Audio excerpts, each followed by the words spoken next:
Alright, good morning everyone. क्या हाल चाल, कैसे हैं आप लोग? बहुत बढ़िया sir. Good morning, good morning. Alright, so good morning all of you. Good morning, good afternoon, good evening to PDGD students. और शुरू कर रहे हैं हम आज का सेशन विथ शेड्यूल 3। शेड्यूल 3 हमने सिर्फ कल शेड्यूल 3 की कुछ हल्की हल्की झलकियां देखी थी कि शेड्यूल 3 के अंदर कौन सी चीजें, डिवीजन 2 स्पेशली डिवीजन 2 में क्या क्या चीजें हैं, छोटी छोटी झलकियां देखी थी। ये वाले नोट्स मैंने शायद पहले भी शेयर किए थे, मैंने अभी भी आपके साथ शेयर कर दिए। और शेड्यूल 3 पर्टिकुलरली मैं अपने नोट्स में से पढ़ा रहा हूं, क्योंकि जब हम एनेक्जर पढ़ने जाएंगे तो बहुत कुछ लिखा हुआ है। ऐसा नहीं है कि पढ़ना नहीं चाहिए या पढ़ नहीं सकते, पर इतना स्टफ है जो आपके एग्जाम के लिए रेलेवेंट नहीं है। इस वजह से इस पर्टिकुलर शेड्यूल, इसीलिए उन्होंने चैप्टर भी अलग से नहीं बनाया है, उन्होंने भी डायरेक्टली आपको शेड्यूल दे दिया है, पूरा एनेक्जर करके दे दिया है। सो उनका भी, इंस्टीट्यूट का भी एक चैप्टर अलग से नहीं है। तो हम क्या कर रहे हैं, हम शेड्यूल 3 को अपने चैप्टर से पढ़ेंगे। जहां जहां इंपॉर्टेंट होगा वहां मैं आपको रोक दूंगा और वहां मैं आपको बोलूंगा कि इसको लिखो अपने नोट्स के अंदर। एंड बिफोर दैट, हमारा कुछ याद है आपको? इंडेस के नेम से नंबर्स पढ़ने थे हमें। चलो, इंडेस 1, Presentation of financial statement. 2, inventory 3, cash flow Statement.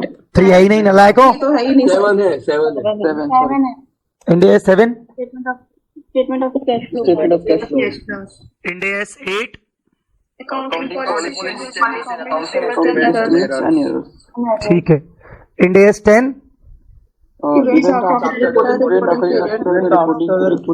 Events after the reporting period. चलिए आगे बढ़ते हैं।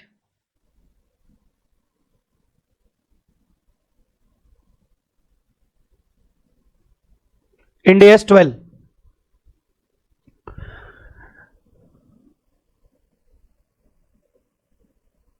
Income taxes. Ind AS 12, income taxes. कोई था क्या इंटर में ऐसा कुछ? 22. Deferred taxes, accounting for taxes on income.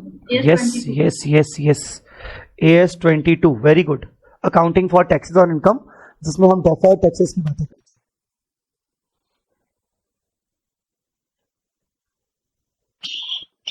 इंडेस 16, 12 के बाद डायरेक्टली 16 है। मतलब जहां जहां बीच में गैप है मतलब वो है ही नहीं, वो इंडेस है ही नहीं। वो इंडेस नहीं है मतलब वो IAS, इंटरनेशनल अकाउंटिंग स्टैंडर्ड भी नहीं है, क्योंकि IAS IFRS का सीक्वेंस सेम टू सेम इंडेस ने फॉलो किया है। इंडेस 16, प्रॉपर्टी प्लांट एंड इक्विपमेंट। अरे यार ये तो याद होगा। AS 10. AS 10, property plant and equipment. तो ये बीच वाली ये थे ही नहीं है, डिलीट हो गए पढ़ने के बाद। कब के डिलीट हो गए? मतलब इंडेस आने से पहले डिलीट हो गए। इंडेस जब आया तो ये सीक्वेंस था ही नहीं, तो इंडेस ने बोला यार मुझे तो IAS का सीक्वेंस अडॉप्ट करना है, तो उन्होंने बिल्कुल वैसी ही नंबरिंग रखी जैसी नंबरिंग IAS के अंदर है, और IAS के अंदर वो सीक्वेंस बीच में गड़बड़ है, मिसिंग है।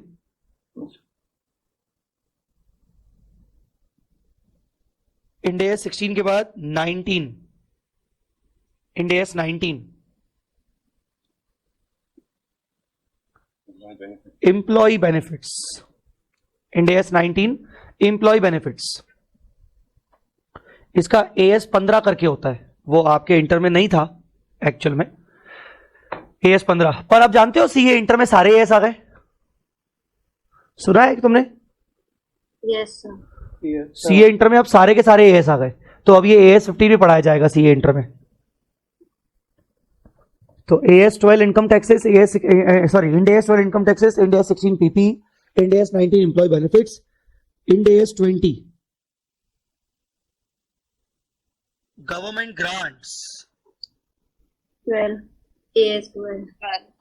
And disclosure of government assistance. Disclosure of government assistance कौन सा AS बोलो? 12। 12.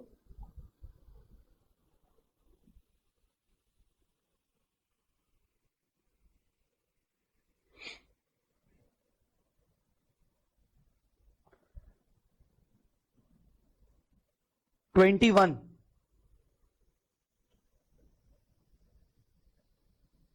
the effects of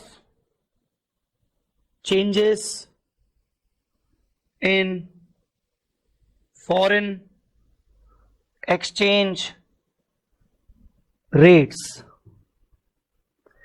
The effects of changes in foreign exchange rates. 11. I'll see 11. AS 11.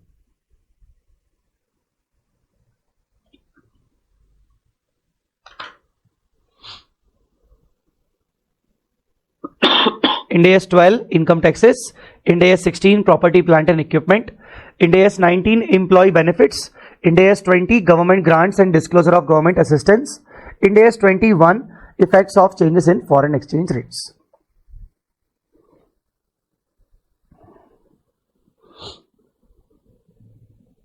लिख लिया सबने?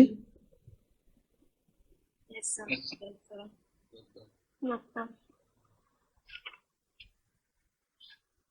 All right. सो मैं एक बार पूरा रिपीट कर देता हूं, ठीक है ना, और आप अपने मन ही मन में रिपीट करिएगा, अभी भले बोलिएगा मत, मन ही मन में मेरे साथ रिपीट करिएगा. Ind AS 1 presentation of financial statements, Ind AS 2 valuation of inventories, Ind AS 7 statement of cash flows, Ind AS 8 accounting policies changes and accounting estimates and errors, Ind AS 10 events after the reporting period, Ind AS 12 income taxes, Ind AS 16 property plant and equipment, Ind AS 19 employee benefits, Ind AS 20 government grants and disclosure of government assistance, 21 the effects of changes in foreign exchange rates. alright, अभी आप हटा दो अपनी copy में से, बिना देख के मुझे बताओ. Ind AS 16 PP. नहीं, employee benefit. PP सही बोला तुमने, PP था.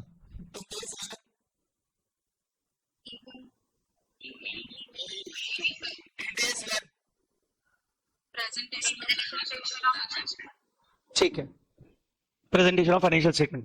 Ind AS 10 Events after the reporting period. 21 क्या बोले sir? 21 Foreign exchange. the effects of changes in foreign exchange rates. हाँ. 19 employee benefits. Very good. All right. Ind AS 12 Income taxes. income taxes. 7 statement of cash flows. Statement of cash flow. 20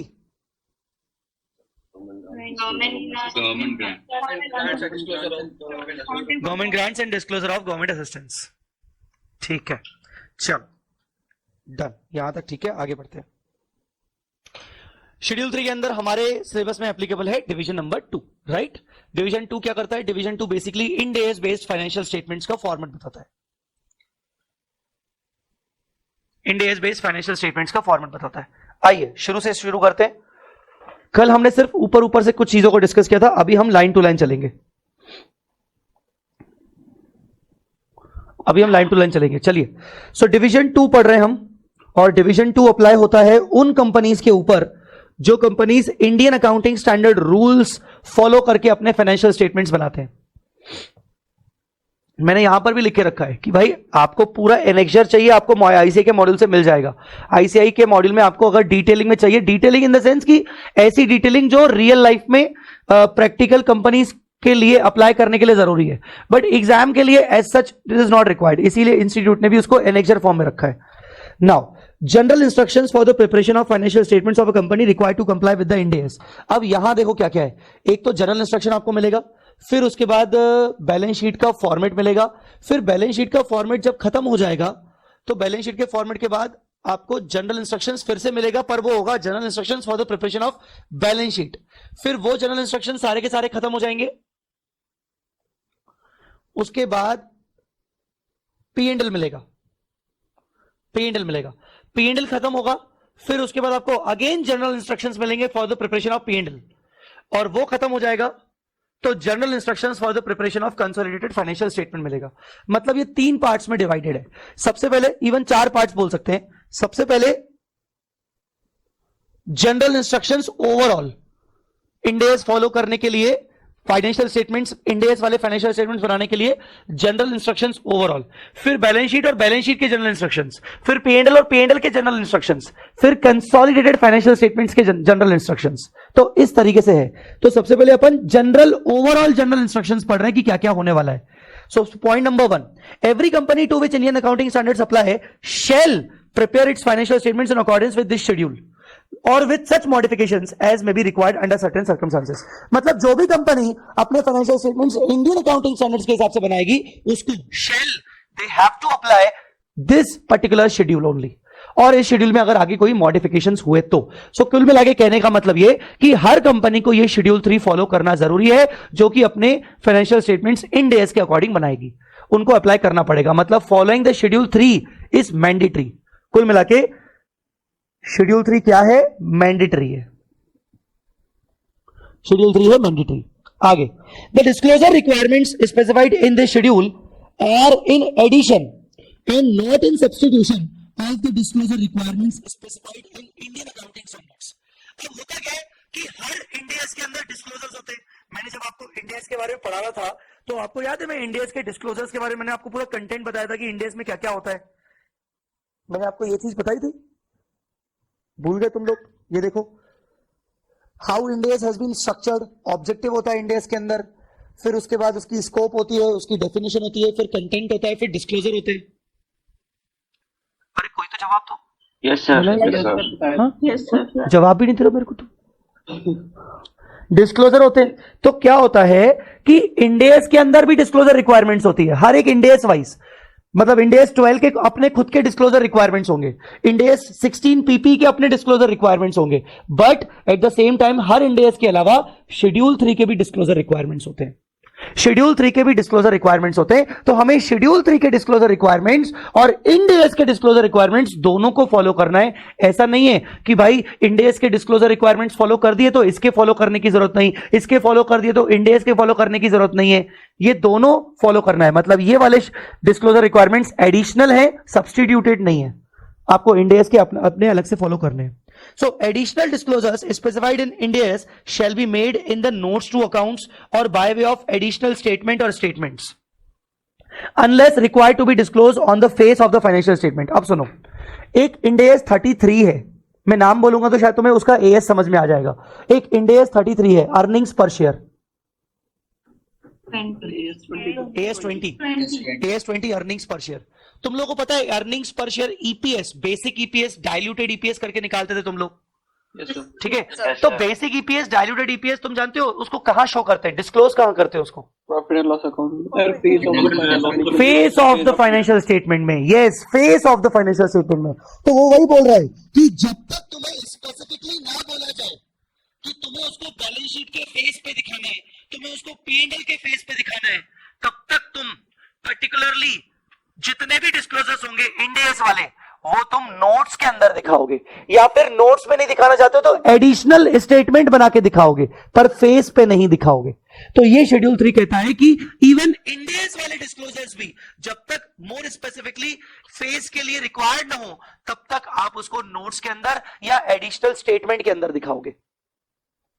और similarly all of the disclosures are required by companies act 13 shall be made in the notes in addition to the requirement set out in this schedule. तो कुल मिला के जितने भी disclosure requirements हैं वो सारे के सारे आपको नोट्स टू अकाउंट्स या एडिशनल स्टेटमेंट बना के आपको शो करने हैं, अनटिल अनलेस आपको किसी इंडेस के द्वारा रिक्वायर्ड ना हो फेस पे दिखाने के लिए। अदरवाइज आप फेस पे दिखा सकते हो इंडेस के अकॉर्डिंग, ठीक है? सो डिस्क्लोजर रिक्वायरमेंट्स एडिशनल है इंडेस वाली, और शेड्यूल 3 वाली भी अलग से है जो कि आपको फॉलो करनी पड़ेंगी। Each item on the face of balance sheet, balance sheet के फेस पर हर आइटम, बैलेंस शीट के फेस पर हर आइटम मतलब, बैलेंस शीट के फेस पर हर आइटम मतलब ये PP, capital work in progress, investment property, goodwill, her item face वाला जो फेस के अंदर है। तो क्या बोल रहा है? Each item in the on the face of balance sheet या statement of changes in equity. ये क्या होता है? Statement of changes in equity, SOCIE SOCIE. other मतलब अब ये फाइनेंशियल स्टेटमेंट्स के अंदर सोकी को एक अलग जगह दी जा रही है। मतलब फाइनेंशियल स्टेटमेंट्स के अंदर ऐसा था ना, पहले बैलेंस शीट आता था, पीएनएल आता था, कैश फ्लो आता था और नोट्स टू अकाउंट्स आते थे। अब सोकी को एक सेपरेट जगह मिल गई। अब बैलेंस शीट आएगा, सोकी आएगा, P&L आएगा, कैश फ्लो आएगा, नोट्स टू अकाउंट्स आएगा। तो SOCIE is a part of the main financial statements. तो बैलेंस शीट के फेस में, सोकी के फेस में, प्रॉफिट एंड लॉस के फेस में जितने भी आइटम्स हैं shall be cross referenced to any related information, shall be cross referenced to any related information। मतलब आप यहां पर जो भी आइटम लिख रहे हो, प्रॉपर्टी प्लांट एंड इक्विपमेंट, यहां आप क्या दिख रहे हो, नोट नंबर, तो आप दिखाओगे यहां पर नोट नंबर 1। मतलब मैं प्रॉपर्टी प्लांट एंड इक्विपमेंट को नोट नंबर 1 में जाके क्रॉस रेफरेंस में बताऊंगा कि मेरे प्रॉपर्टी प्लांट एंड इक्विपमेंट में क्या क्या है। आ रही है मेरी बात समझ में? Yes, sir. एक काम करते हैं, मैं साथ ही साथ जो रियल बैलेंस शीट है सन टीवी की वो भी दिखा साथ में रख रहा हूं। तो P&L के अंदर जो भी आइटम होगा, बैलेंस शीट के अंदर जो भी आइटम होगा, उसका क्रॉस रेफरेंस तुम नोट्स में से दोगे। तुम्हें नोट्स बताने पड़ेंगे और उसका बताना पड़ेगा। जैसे फॉर एग्जांपल अपन सन टीवी की रेवेन्यू को अगर देखें, note number 20, so we have to find out कि भाई उसका क्रॉस रेफरेंस 20 में है, तो मतलब मुझे 20 में जाके पता करना पड़ेगा कि उसके नोट्स की क्या पोजीशन है। नोट नंबर 3 चल रहा है, मतलब आगे बहुत सारा होगा। 16, 17, ये रहा note number 20। So note number 20 revenue from operation में income from advertising and sale of broadcast slots. Obviously TV channel है तो टीवी चैनल तो अपने ब्रॉडकास्ट स्लॉट बेचेगा ना, एडवर्टीजमेंट्स के, तो ब्रॉडकास्टिंग स्लॉट्स बेच रहा है वो। इनकम फ्रॉम सब्सक्रिप्शन वो OTT सब्सक्रिप्शन एंड ऑल, क्योंकि इसका OTT भी है। Income from movie distribution, income from content trading, income from Indian Premier League IPL, ये सारी इनकम है उसकी बेसिकली, इंडियन प्रीमियर लीग और ये सब मिलके। तो उसने ये अपना क्रॉस रेफरेंस करके बताया कि हमारे कौन कौन से रेवेन्यू फ्रॉम ऑपरेशंस आ रहे हैं। ऑलराइट बेटा, क्लियर है? और देखो रेवेन्यू के ऊपर एक इकलौता इंडेक्स लगता है, इंडेक्स 115 रेवेन्यू के ऊपर। तो जैसे ही उसने रेवेन्यू वाला नोट नंबर बनाया, उसके नीचे उसने डिस्क्लोजर दे दिया कि मैंने रेवेन्यू को कैसे रिकॉग्नाइज किया है। ये एडवर्टाइजिंग ब्रॉडकास्टिंग स्लॉट्स है क्या हमारे लिए, ये इंडियन प्रीमियर लीग से हमने किस तरीके से इनकम कमाई, ये सारे उसके डिस्क्लोजर के रिक्वायरमेंट बता रहा है इंडेक्स 115 के, जो कि उसको दिखाना यहाँ पर जरूरी है कि वो बता रहा है कि भाई वो बिलिंग करता है, billing in excess of revenue recognised disclose as deferred revenue, वो सारी चीजें यहाँ पर डिस्क्लोज कर रहा है। तो उसको वो क्रॉस रेफरेंस करके बता रहा है। वापस चलते हैं, तो आपको हर एक आइटम को एक्सप्लेन करने के लिए उसका क्रॉस रेफरेंस देना पड़ेगा नोट्स में, मतलब नोट नंबर देना पड़ेगा। In preparing the financial statements including notes, a balance shall be maintained between providing excessive detail that may not assist users of financial statements and not providing most important information as a result of too much aggregation। मैं चाहता हूं कि इसको वापस से पढ़ के इसका मुझे कोई मतलब समझाए। मैं इसकी हिंट दे देता हूं। एक बैलेंस मेंटेन करके चलना है दो चीजों के बीच में। वो दो चीजें कौन सी हैं? बैलेंस मेंटेन करके चलना है दो चीजों के बीच में। ये कह रहा है शेड्यूल 3 मतलब नोट्स अकाउंट्स बनाते वक्त आपको दोनों चीजों के बीच में एक बैलेंस मेंटेन करके चलना है। कौन सी दोनों चीजों के बीच में? एक सेकंड, पहला जिसने बोलना शुरू किया मैं उसी की सुनूंगा। हाँ, पहले आपने किसी लड़के ने किसने बोलना शुरू किया था? हाँ बोलो। पहला पॉइंट ये लिखा है कि बहुत ज्यादा एक्सेसिव डिटेल नहीं देना जो यूजर के लिए अननेसेसरी है, और दूसरा पॉइंट ये है कि बहुत ज्यादा कम इंफॉर्मेशन देना, ऐसा भी नहीं करने की बहुत ज्यादा कम कि जो यूजर को रिक्वायर्ड थी बट आपने एग्रीगेशन के चक्कर में बहुत ज्यादा कट कर। Very good, very good. तो कुल मिला के ना आपको बहुत इररिलेवेंट इंफॉर्मेशन नोट्स में डालनी है जो जिसको यूजर के डिसीजन मेकिंग के लिए कोई इंपॉर्टेंट नहीं है, और ना ही ये सोचते हुए कि यार ये भी इररिलेवेंट है, ये भी इररिलेवेंट है, इसको सबको एग्रीगेट करके एक ही कंबाइन करके दिखा दो। तो आपको टू मच एग्रीगेशन भी नहीं करना है। एग्रीगेशन मतलब शॉर्टकट्स। इररिलेवेंट इंफॉर्मेशन भी ज्यादा नहीं दिखानी है जो कि यूजर के डिसीजन के लिए जरूरी नहीं है, और ऐसा ना हो कि ये सब करने के चक्कर में इंपॉर्टेंट इंफॉर्मेशन को भी मिसलेनियस आइटम में दिखा दिया जाए, टू मच एग्रीगेशन कर दिया जाए जो यूजर के डिसीजन के लिए जरूरी है। तो उनका रिकमेंडेशन बस ये है कि नोट्स टू अकाउंट्स बनाते वक्त आपको इन दोनों के बीच का बैलेंस मेंटेन करना पड़ेगा। प्रॉपर इंफॉर्मेशन शो करो, ना too much aggregation. Important information को सेपरेटली दिखाओ और जो इररिलेवेंट है उसको सेपरेटली दिखाने की जरूरत नहीं है, जिससे आपके फालतू के ज्यादा पेजेस ना डेवलप हो, फाइनेंशियल स्टेटमेंट्स डेवलप ना हो। कुल मिला के टाइम सेविंग की बात चल रही है। तो ये इस तरीके से हमें नोट्स पर ध्यान रखना है। The next point we already discuss in the yesterday last lecture में कि भाई टोटल इनकम के बेसिस पर राउंडिंग ऑफ के रूल्स होंगे, और राउंडिंग ऑफ के रूल्स आपके मैंडेटरी हैं। टोटल इनकम के बेसिस पर 100 करोड़ से लेस हुआ अगर टोटल इनकम, तो नियरेस्ट हंड्रेड्स, थाउजेंड्स, लैक्स और मिलियंस मतलब 10 lakhs, और अगर 100 टच हो गया टोटल इनकम, 100 टच हो गया और उसके आगे हो गया 100 और मोर, तो आपका नियरेस्ट क्या हट गया, 100 हट गया, 1000 हट गया, तो सीधा सीधा लाख, मिलियन, करोड़। सो करोड़ के अंदर आप उसको इनकम को राउंड ऑफ करोगे। Next, it should be used uniformly in the financial statement. Should be बोल रहे हैं मतलब ऐसा नहीं कि चेंज नहीं कर सकते, पर वो बोल रहे हैं कि यार आप अगर रुपीज एंड करोड़ कर रहे हो तो रुपीज एंड करोड़ से चलाते रहो, बार बार चेंज मत करो। रुपीज एंड मिलियंस कर रहे हो तो मिलियन से चलाते रहो। Financial statements shall contain corresponding amount comparatives. Comparative याद है ना क्या बात की थी? कंपैरेटिव किसको बोलते हैं?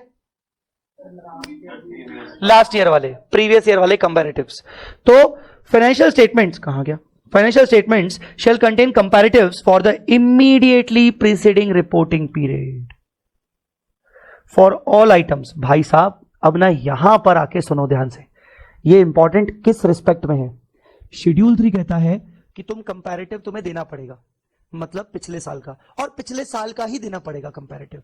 कंपैरेटिव तुम्हें बार बार देने की जरूरत नहीं, मतलब पूरा इतने पुराने पिछले 3 साल 4 साल के कंपैरेटिव देने की जरूरत नहीं है। इमीडिएटली प्रीसीडिंग फाइनेंशियल ईयर का ही कंपैरेटिव देना है। एक ना हमारे पास इंडेस 8 करके है, नाम बोलोगे क्या? इंडेस 8। इतनी देर इंडेस 8, accounting policies, changes in accounting estimates and errors. एक इंडेस 8 करके है, वो बोलता है, वो थोड़ी सी बात हल्की सी अलग बोलता है, पर वो इसमें उसमें भी वो इमीडिएटली प्रीसीडिंग फाइनेंशियल की बात करता है। वो बोलता है जब भी तुम अगर अपनी कोई अकाउंटिंग पॉलिसी चेंज करोगे तो तुम्हें रिट्रोस्पेक्टिव एडजस्टमेंट करने पड़ेंगे। अगर तुम्हें कोई एरर फाइंड आउट हुए हैं तो तुम्हें रिट्रोस्पेक्टिव एडजस्टमेंट्स करने पड़ेंगे। तो हमने उससे पूछा रिट्रोस्पेक्टिव मतलब कब से, तो उसने बोला कि रिट्रोस्पेक्टिव मतलब तब से कि तुम कितने साल के कंपैरेटिव्स देते हो नॉर्मली। अगर तुम सिर्फ एक ही साल का कंपैरेटिव देते हो तो तुम उसके बिगिनिंग से रिट्रोस्पेक्टिव इफेक्ट करोगे, और अगर तुम फाइनेंशियल स्टेटमेंट्स बनाते वक्त हर बार पिछले 2 साल के कंपैरेटिव देते हो अगर, तो तुम्हें मतलब अगर मैं अभी बना रहा हूं 23-24 का करंट ईयर, तो पिछले साल का कौन सा होगा? 22-23। उसके पिछले साल का कौन सा होगा? 21-22। मैं 2 साल के देता हूं, तो तुम्हें फिर 21-22 का बिगिनिंग मतलब 1 अप्रैल 21 से तुम्हें रिट्रोस्पेक्टिव करना पड़ेगा। तो बेसिकली इसने तो बोल दिया कि नहीं आपको सिर्फ 1 साल का कंपैरेटिव देना है। इंडिया सेट ने बोल दिया भाई मैं कुछ मैंडेटरी नहीं बोल रहा हूं, बस मैं इतना बोल रहा हूं कि अगर तुम कंपैरेटिव 2 साल के बना रहे हो तो तुम्हें रिट्रोस्पेक्टिव 2 साल के दूसरा के बिगिनिंग से करना पड़ेगा। अगर तुम कंपैरेटिव 1 साल का दे रहे हो तो तुम्हें रिट्रोस्पेक्टिव इफेक्ट 1 साल के बिगिनिंग से करना पड़ेगा। ये वही है जो ट्रांजिशन डेट मैंने तुम्हें समझाई थी। ट्रांजिशन डेट समझाई थी फर्स्ट क्लास में मैंने, कि जब भी तुम एएस से इंडेस में आते हो तो तुम्हें पिछले साल के बिगिनिंग से उसको फॉलो करना पड़ेगा रिट्रोस्पेक्टिवली। वैसा ही इंडेस 8 की कहानी है कि अगर तुम कोई अकाउंटिंग पॉलिसी चेंज करते हो तो उसका इफेक्ट तुम्हें रिट्रोस्पेक्टिव देना पड़ेगा। एरर आता है तो उसको एडजस्ट तुम्हें रिट्रोस्पेक्टिवली करना पड़ेगा। रिट्रोस्पेक्टिवली कहां से? तो इंडेस 8 बोलता है कि जितने भी तुम प्रायर पीरियड प्रेजेंट कर रहे हो उनके बिगिनिंग से। अगर तुम 2 साल प्रेजेंट कर रहे हो तो वो पुराने वाले दूसरे साल के बिगिनिंग से, ऐसा। पर इसने बोल दिया 1 साल का दिखाओ, कोई दिक्कत नहीं है। तो for the immediately preceding reporting period for all items shown in the financial statements including notes accept in case of first financial. Obviously जब मेरा पहला फाइनेंशियल स्टेटमेंट बन रहा है, मेरी कंपनी न्यू कंपनी है, फर्स्ट ईयर ऑफ इनकॉर्पोरेशन है, तो उसमें मैं कंपैरेटिव कहां से दिखा पाऊंगा? तो फर्स्ट फाइनेंशियल स्टेटमेंट्स को छोड़कर बाकी तुम्हें हर फाइनेंशियल स्टेटमेंट्स में कंपैरेटिव देने हैं, करस्पॉन्डिंग अमाउंट देने हैं, सारे आइटम्स के देने हैं, उनके नोट्स तक के देने हैं, और तुम्हें सिर्फ comparative immediately preceding financial year का देना है, इमीडिएटली प्रीसीडिंग रिपोर्टिंग पीरियड का देना है। उससे बाहर उससे ज्यादा पीछे नहीं जाने का है। Financial statement shall disclose all material items. The items, if they could individually or collectively influence the economic decisions that the user make on the basis of financial statements. कुल मिला के तुम्हें सारे के सारे मटेरियल आइटम्स को disclose करना है, सारे के सारे डिस्क्लोज होने चाहिए। अब मटेरियल के ऊपर ना इसकी डेफिनेशन है, मटेरियलिटी की डेफिनेशन डिफाइन की गई है इंडेस 1 में। तो यहां पर मैं लिख रहा हूं materiality is defined in Ind AS 1। जब हम Ind AS 1 पढ़ेंगे तो वो मटेरियलिटी डिफाइन की जाएगी। if they could individually or collectively influence the economic decisions that the user make on the basis of the financial statement. तो तुम्हें उन सारे मटेरियल आइटम्स को डिस्क्लोज करना है जिन मटेरियल आइटम्स के बेसिस पर यूजर के डिसीजन इन्फ्लुएंस हो सकते हैं, जिनसे उसका डिसीजन बदला जा सकता है, क्योंकि वो उस फाइनेंशियल स्टेटमेंट्स के बेसिस पर अपने डिसीजन ले रहा है जिसको तुमने उसको शो किया है, उसमें तुम्हें मटेरियल आइटम्स दिखाने पड़ेंगे. मटेरियलिटी में आपको इंड AS 1 के अंदर पढ़ाऊंगा. Materiality depends on the size and nature of the item and combination of both. Materiality आपका अमाउंट, साइज मतलब यहां पर अमाउंट, और नेचर मतलब may be revenue. Revenue is अपने आप में एक मटेरियल आइटम है, भले फिर उसका अमाउंट कम हो. तो नेचर या दोनों, या अमाउंट या नेचर या दोनों के हिसाब से मटेरियलिटी आपकी डिपेंड करेगी. अब मुझे इसका मतलब बताइए, नोट में क्या लिखा है.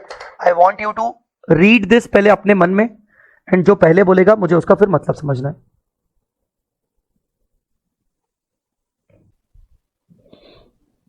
ठीक है, वेरी गुड. कोई और भी एक्सप्लेन करना चाहे तो मैं, कोई और है क्या?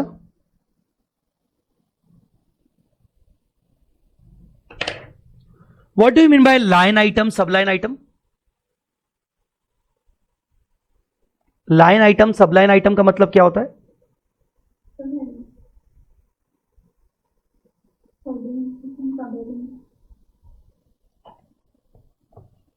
चलो मुझे इसके सेंस में बताओ.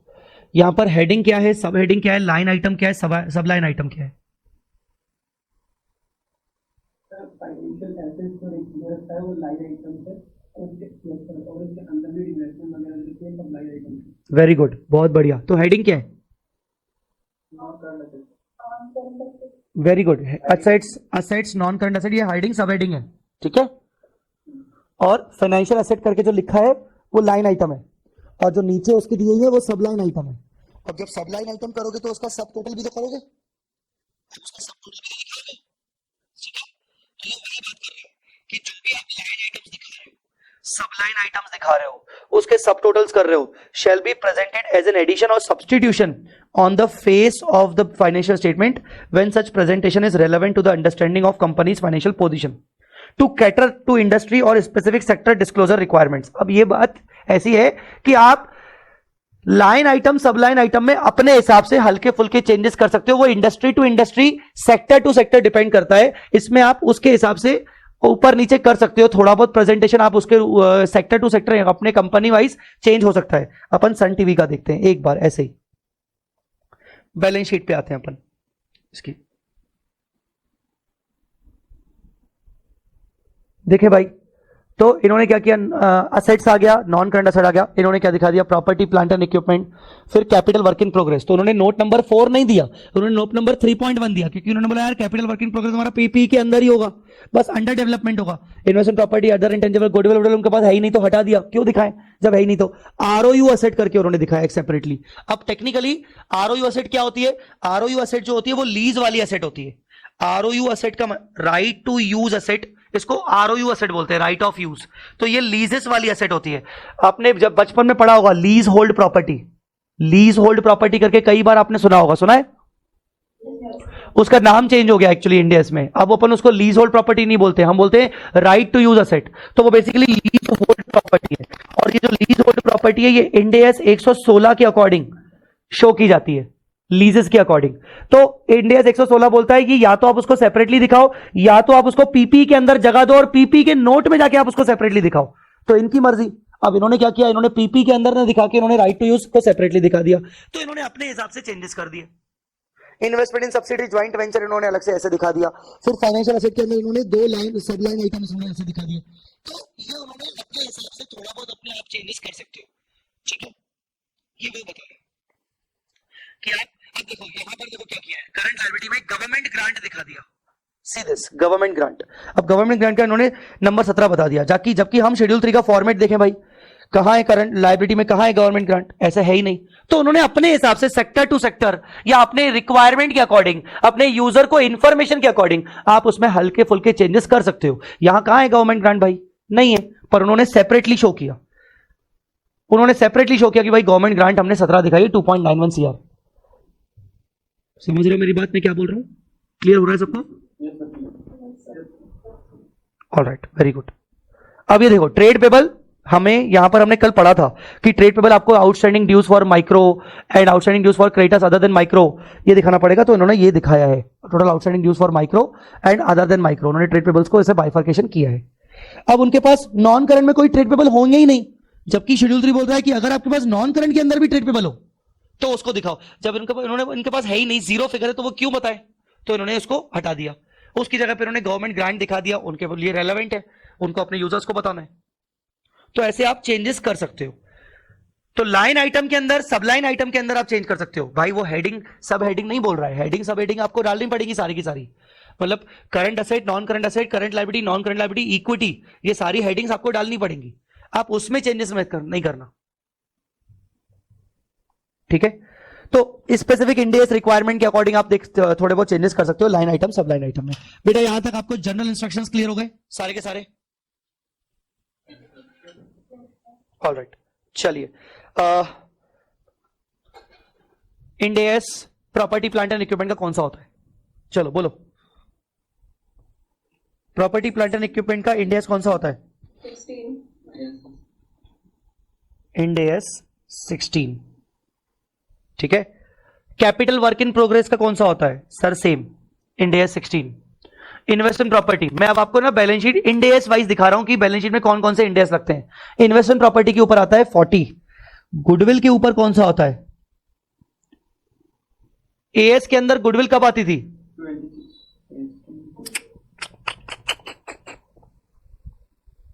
एएस के अंदर गुडविल कब आती थी?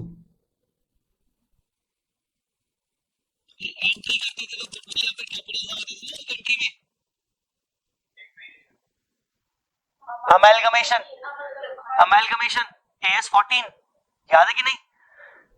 उसको तुम परचेज गुडविल बोलते थे। भाई हमने किसी को खरीदा तो गुडविल आई हमें, या फिर कंसोलिडेशन में याद है सब्सिडरी को तुम टेक ओवर करते थे तो कॉस्ट ऑफ कंट्रोल बनाते थे, गुडविल आती थी। तो यहां इंडेस 103, इंडेस 103 वो बिजनेस एक्विजिशन, एंड इसके अलावा इंडेस 111 joint arrangement. Other intangible assets ये हम कह सकते हैं इंडेस 38, नाम ही है intangible assets. Ind AS intangible assets under development same Ind AS 38। Biological assets other than bearer plants, तो ये आ जाएगा Ind AS 41। Agriculture, agriculture. Financial assets लिखा हुआ है इंडेस 32, इंडेस 32 में कवर होता है। आज सुबह सुबह डेफर्ड टैक्स एसेट के ऊपर मैंने एक इंडेस का नाम बोला था, इंडेस 12। अदर है तो इसमें मल्टीपल आ सकते हैं, तो इसलिए मैं नहीं लिख रहा हूं। अदर है तो इसमें बस मल्टीपल आ सकते हैं। चलो आगे, इन्वेंट्री इंडेस 2। फाइनेंशियल असेट्स इंडेस 32, जैसा मैंने ये ऊपर लिखा है 32। करंट टैक्स असेट, टैक्स के रिगार्डिंग जो भी होगी असेट वो सिर्फ एक ही इंडेस में आएगी, चाहे वो डेफर्ड टैक्स हो चाहे वो करंट टैक्स हो, टैक्स से रिलेटेड एक ही। कौन सा? इंडेस 12। अदर करंट असेट मल्टीपल आ सकते हैं, तो इसलिए अपन ने छोड़ दिया उसको। तो ये आपके Ind AS wise current asset current liability आ गए। चलिए next, equity share capital. Other equity basically कहां से आता है? वो आपका आता है, बहुत सारे मल्टीपल है पर मेजर आता है आपका इंडेस 32 से, मेजरली आता है इंडेस 32 से। फाइनेंशियल लायबिलिटीज ये भी आता है इंडेस 32 से, पर लीज लायबिलिटी के लिए अलग है इंडेस 116, लीजेस इंडेस 116। प्रोविजंस, वैसे प्रोविजंस तो बहुत सारे होते हैं पर मोटा मोटी एक उसका इंडेस बहुत इंपॉर्टेंट है 37। आपके AS 29 हुआ करता था, AS 29 करके हुआ करता था सीए इंटर में, क्या नाम था? Provisions, contingent liabilities and contingent assets, उसी का नाम है 37 प्रोविजंस वाला। डेफर्ड टैक्स लायबिलिटी, टैक्स के ऊपर एक ही 12। अदर नॉन कर तो अदर है तो मल्टीपल आ गया इसमें। अगेन लीज लायबिलिटी के ऊपर इंडेस 116, पर फाइनेंशियल लायबिलिटीज लीजेस के अलावा होगा तो इंडेस 32। अदर करंट लायबिलिटी मल्टीपल हो गया प्रोविजंस आपका जनरली इंड एस 37 और करंट टैक्स लायबिलिटी आ गया Ind AS 12। In this way maximum items are covered by specific Ind AS. All items आपके किसी न किसी इंड एस से कवर्ड है पूरी बैलेंस शीट के अंदर। ऐसा ही P&L में भी होगा, ठीक है। अब बैलेंस शीट धीरे धीरे याद होगी, ऐसा नहीं है कि बैलेंस शीट एक बार में याद होगी, बट हाँ अगर साथ साथ हम डेली बेसिस पे बैलेंस शीट को भी, जैसे हम इंड एस के 5 आइटम्स रटते जा रहे हैं, अगर बैलेंस शीट को भी करते जाएंगे तो हम थोड़ा कंफर्टेबल पोजीशन पे आएंगे। तो आज मुझे आपको सिर्फ नॉन करंट एसेट वाला पॉइंट रटवाना है। मैं आपको 2 मिनट दे रहा हूं, सब लोग अपने मन में पहले ये पूरा नॉन करंट एसेट आइटम याद करेंगे, फिर मैं उनसे पूछूंगा। Giving you 3-4 minutes.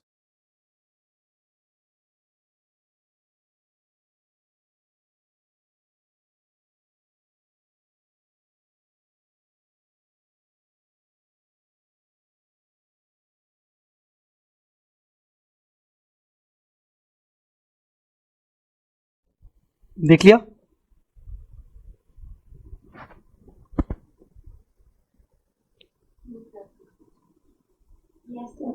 एक दिन में रटने में याद नहीं हो जाएगा, बट थोड़ा सा हमारी प्रैक्टिस होती रहेगी तो फॉर्मेट थोड़ा बहुत तो रट पाएंगे, एटलीस्ट थोड़ी बहुत प्रैक्टिस हो जाएगी, फॉर्मेट रट पाएंगे थोड़ा सा। सो चलो कोई ट्राई करेगा? चलो कौन क्या सर बोला? चलो हाशिम बोलो। सर सबसे पहले आता है हमारे पास property plant and equipment, then हमारे पास आता है capital work in progress, third हमारे पास आता है इन्वेस्टमेंट प्रॉपर्टी, देन हमारे पास आता है गुडविल, देन हमारे पास आता है अदर इंटेंजिबल एसेट्स, तो हमारा आता है intangible assets in progress, then हमारे पास आता है बायोलॉजिकल एसेट्स अदर देन वीआरएस प्लांट, देन हमारे पास आता है फाइनेंशियल एसेट्स, उसके अंदर हमारे पास आई थिंक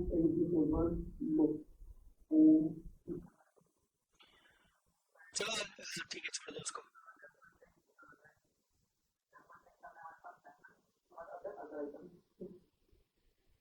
एक बच गया ना? हो गए? मुझे ऐसा लगा 9 आइटम्स बताया आपने। ठीक है, वेरी गुड। अच्छा, और कोई ट्राई करेगा? मोनिका बोलो। तो पहले आएगा property plant and equipment, then आएगा कैपिटल वर्क इन प्रोग्रेस, उसके बाद आएगा investment property, then goodwill, other intangible assets, intangible assets under development, financial assets, उसके बाद आएगा and deferred tax assets and other non current. Financial assets में आता है investment, receivable, loan and other finance. Biological miss हो गया, वही 9 आइटम्स थे, बायोलॉजिकल मिस हो गया। हाँ, इंटेंजिबल एसेट अंडर डेवलपमेंट के बाद बायोलॉजिकल मिस हो गया। ठीक, so these are the non current assets. Statement of changes in equity. Statement of changes in equity आप 2 पार्ट्स में बनाओगे। एक तो आपका इक्विटी कैपिटल होगा पहला पार्ट, और दूसरा पार्ट, इसको मैं रोटेट कर देता हूं, रुक जाओ। दूसरा पार्ट होगा आपका अदर इक्विटी। अदर इक्विटी, अच्छा, स्टेटमेंट ऑफ चेंजेस इक्विटी में भी इक्विटी कैपिटल के 2 पार्ट्स होंगे, करंट रिपोर्टिंग पीरियड का, प्रीवियस रिपोर्टिंग पीरियड का। फिर उसके बाद अदर इक्विटी के भी 2 पार्ट्स होंगे, करंट रिपोर्टिंग पीरियड का और प्रीवियस रिपोर्टिंग पीरियड का, 2 पार्ट्स होंगे, ठीक है। तो equity capital, current reporting period, previous reporting period. Basically format कुछ नहीं है, आपका ओपनिंग बैलेंस कितना था, अगर आपने उसमें कोई, देखो मैंने आपको इंड एस 8 के बारे में कुछ बातें बताई थी कि अगर कोई एरर हुआ है तो उसको बिगिनिंग से चेंज करो, तो चेंज अगर आपने बिगिनिंग से किया होगा तो उसमें उस एरर का इंपैक्ट आ गया होगा। तो देखो, balance at the beginning of reporting period, changes in equity share capital due to prior period error, जिसकी वजह से आपका ओपनिंग बैलेंस बदल गया होगा, restated balance at the beginning of the year. फिर आपने उसमें कौन कौन से इक्विटी कैपिटल में चेंजेस किए, जैसे आपने इशू किया है ना, पब्लिक इशू किया, बायबैक किया, वगैरह वगैरह, तो आपके कौन से चेंजेस हुए, फिर आपका क्लोजिंग बैलेंस आ गया। तो ये आपको करंट पीरियड में आ गया। सेम आपने ये प्रीवियस पीरियड में भी आपने ऐसा किया कि बैलेंस आपका बिगनिंग में कितना था, फिर उसमें चेंजेस अगर प्रायर पीरियड में आपने किए थे तो कितने चेंजेस किए थे, फिर उसके रीस्टेटेड बैलेंस और वगैरह वगैरह। तो ये इक्विटी कैपिटल का सोकी पार्ट अलग, फिर सोकी का दूसरा वाला पार्ट अदर इक्विटी अलग। अदर इक्विटी में आपको ऐसे नाम याद नहीं आएंगे इतने जल्दी कि भाई equity component of compound financial instrument, ये क्या होता है, ये आपको इंड एस 109 और 32 समझ के आएगा। तो अदर इक्विटी में मोटा मोटी आप share application pending, money pending वाला, ठीक है, रिजर्व एंड सरप्लस मोटा मोटी होता है, जिसके अंदर कैपिटल रिजर्व एक सेपरेट हेड होगा, प्रीमियम एक सेपरेट रेट होगा, अदर रिजर्व अगर आपने कोई स्पेसिफिक बनाया तो ठीक है, अदरवाइज रिटेन अर्निंग होगा जिसके अंदर आपका पूरा profit and loss and surplus जाता है।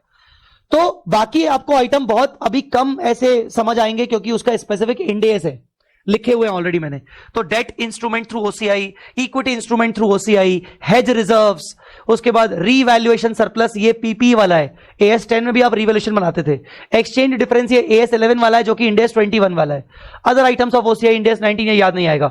Money received against share capital, अब अगर आप देखोगे तो आप सीए इंटर में जब शेड्यूल 3 पढ़ते थे डिवीजन 1, तो money received against share capital या फिर share application money pending allotment, वो एक सेपरेट फेज पे हुआ करता था, वो सेपरेटली फेस पे हुआ करता था। अब उसको वहां से हटा दिया गया कि भाई तू हटे यहां से, तू डायरेक्टली सोकी के अंदर चले जा। तो इंटरनली ये इतने याद रखने की जरूरत भी नहीं है और कोई रिक्वायरमेंट भी नहीं है एग्जाम पॉइंट ऑफ व्यू से, हमारे सिलेबस पॉइंट ऑफ व्यू से। क्यों? क्योंकि अभी आपने ये सब पढ़े नहीं है।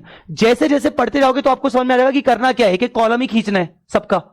तो जैसे जैसे इंडेस पढ़ते जाओगे और अगर आपको आगे चल के कभी अदर इक्विटी का बनाना पड़ा फॉर्मेट, तो आपको पता है कि मेन तो रिजर्व एंड सरप्लस होता है और उसके अलावा बाकी जो भी आएगा उसका एक एक अलग अलग कॉलम खींचते जाना है।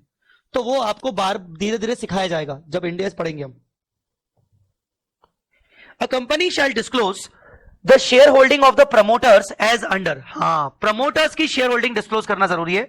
Shares held by promoters at the end of the year, और उनका परसेंटेज कि भाई प्रमोटर का क्या नाम है, उसने कितने शेयर होल्ड किए और टोटल शेयर्स में उसका परसेंटेज कितना है, 4%, 5%, 10%, 51%, 40%, 20%। तो आपको प्रमोटर्स के यहां पर परसेंटेज दिखाने हैं। Percentage change during the year, और ड्यूरिंग द ईयर कुछ चेंज हुआ, मतलब पिछली बार 3% था तो अभी 4% हुआ, तो अभी आपका 1% चेंज हुआ। अभी उसके पास total percentage of total shares अभी अब उसके पास 4% है, पिछली बार 3 होगा, तो इसलिए हमने चेंज दिखा दिया 1%। Promoter here means promoter as defined in the companies act, detail shall be given separately for each class of shares. हर एक क्लास की अलग, मतलब प्रेफरेंस शेयर्स में प्रमोटर्स अलग अलग हो सकते हैं। आपके इक्विटी शेयर्स की अलग अलग कैटेगरी हो सकती है, equity shares with dividend right, equity shares with no dividend right, equity shares of 10 rupees face value, equity shares of 20 rupees face value with dividend right of 2x। तो ऐसे अलग अलग क्लास ऑफ प्रमोटर्स, शेयर्स के अलग अलग class of promoters आपको दिखाने हैं।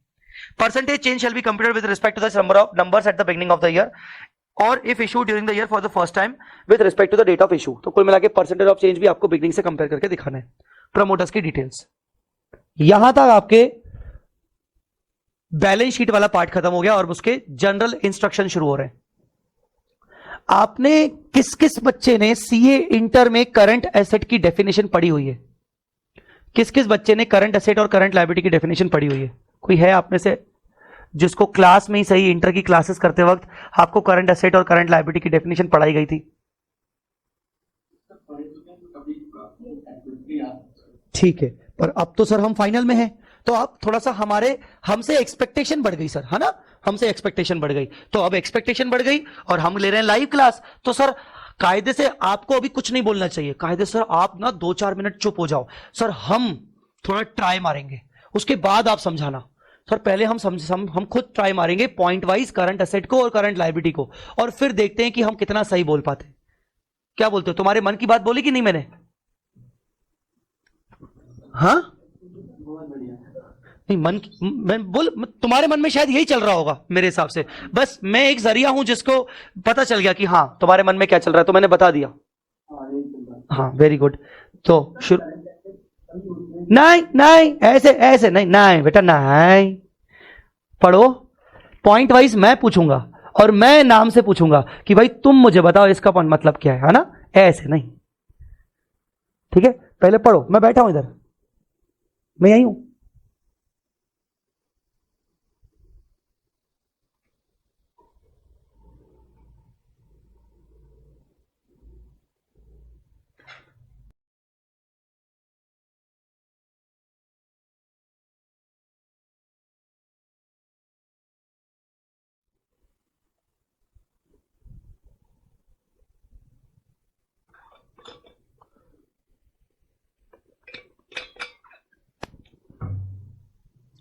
चलिए, अतुल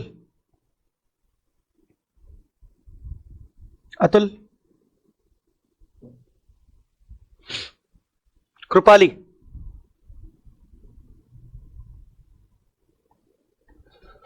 अरे तुम लोग मुझे जानबूझ के इग्नोर कर रहे हो क्या रे? आवाज क्यों नहीं दे रहे हो?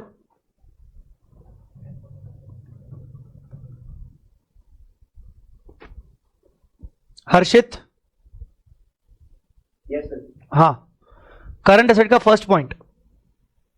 सर करंट असेट्स वो असेट होती है जो टाइम होता है आप कंज्यूम कर ले ऑपरेटिंग साइकिल बोले तो मैंने रॉ मटेरियल परचेज करा और डेटर से कैसे आने तक जो मेरा पूरा ये साइकिल सबसे ऑपरेटिंग साइकिल बोलते हैं, तो इसके अंदर जो मेरी असेट है वो रिलाइज हो जाए या मैं कंज्यूम कर लूं या फिर मेरे को रिलाइज कंज्यूम कैसे करेंगे एसेट को? एसेट को कंज्यूम कैसे करेंगे? इन्वेंटरी।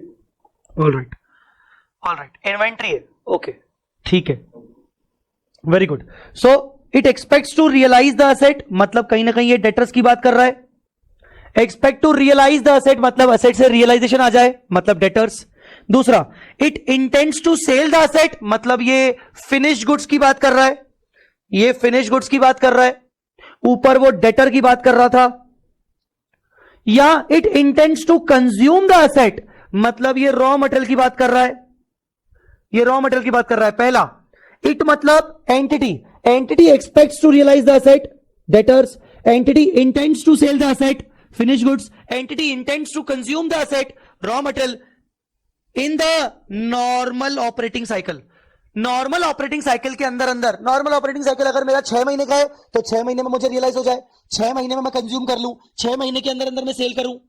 नॉर्मल ऑपरेटिंग साइकिल मेरा 12 महीने का है तो मुझे एक्सपेक्टेड है कि 12 महीने के अंदर मुझे पैसा मिल जाएगा, 12 महीने के अंदर मेरा एसेट सेल हो जाएगा, फिनिश गुड्स। 12 महीने के अंदर मैं रॉ मटेरियल को कंज्यूम कर लूंगा। इसका मतलब वो एसेट, वो पर्टिकुलर एसेट या रॉ मटेरियल या डेटर मेरे लिए करंट है। तो नॉर्मल ऑपरेटिंग साइकिल पता होना जरूरी है। नॉर्मल ऑपरेटिंग साइकिल मतलब ये कि कैश से कैश में कन्वर्टेबिलिटी में कितना पीरियड लग रहा है। आज मेरे पास कैश है, मैंने उससे रॉ मटेरियल खरीदा, रॉ मटेरियल के बाद मैंने उसको फिनिश गुड्स बनाया, फिनिश गुड्स के बाद वो गोडाउन में पड़ा रहा, फिर मैंने उसको बेचा, बेचने के बाद डेटर्स ने मुझे कैश दिया। तो इस पूरी साइकिल को, कैश से कैश तक आने में पूरी साइकिल को कितना टाइम लगता है, that is called normal operating cycle. ये normal operating cycle industry to industry, company to company very कर सकती है। और अगर एंटिटी नॉर्मल ऑपरेटिंग साइकिल नहीं निकाल सकते, अगर आइडेंटिफाई नहीं कर सकते, डिटरमाइन नहीं कर सकते, तो उनको default normal operating cycle 12 months का रखना पड़ेगा, 12 महीने का रखना पड़ेगा। तो अगर हम डिफॉल्ट 12 महीने भी मानते हैं तो हम वापस से इस डेफिनेशन को देखें कि 12 महीने के अंदर क्या मुझे मेरा पैसा रियलाइज हो जाएगा डेटर से? क्या मैं अपने फिनिश गुड्स को सेल कर लूंगा, रॉ मटेरियल को कंज्यूम कर लूंगा? हां, तो ये सब मेरे लिए क्या है? करंट एसेट्स है।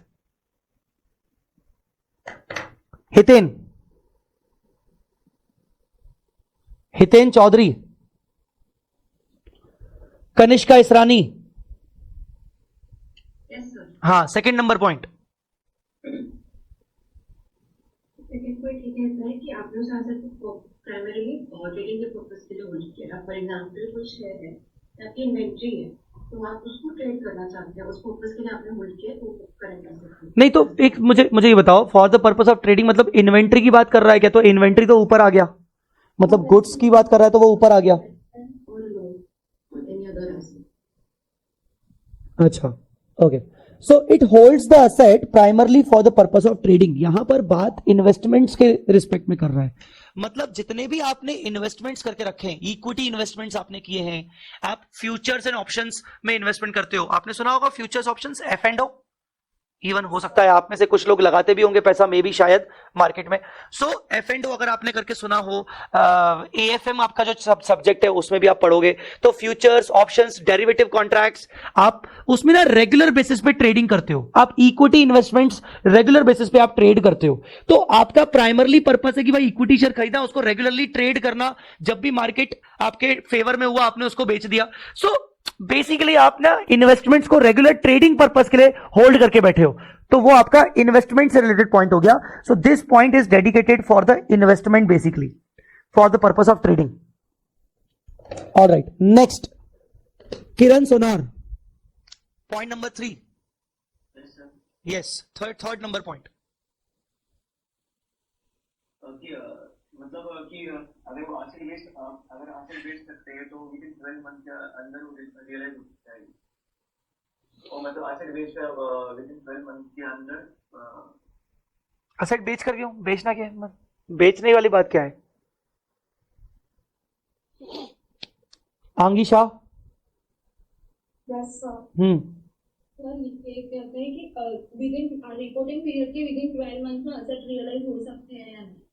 कौन? Example example inventory closing inventory है तो विद इन 12 मंथ्स में रियलाइज हो सकते हैं। वो तो इंटेंट्स टू सेल में आ गया,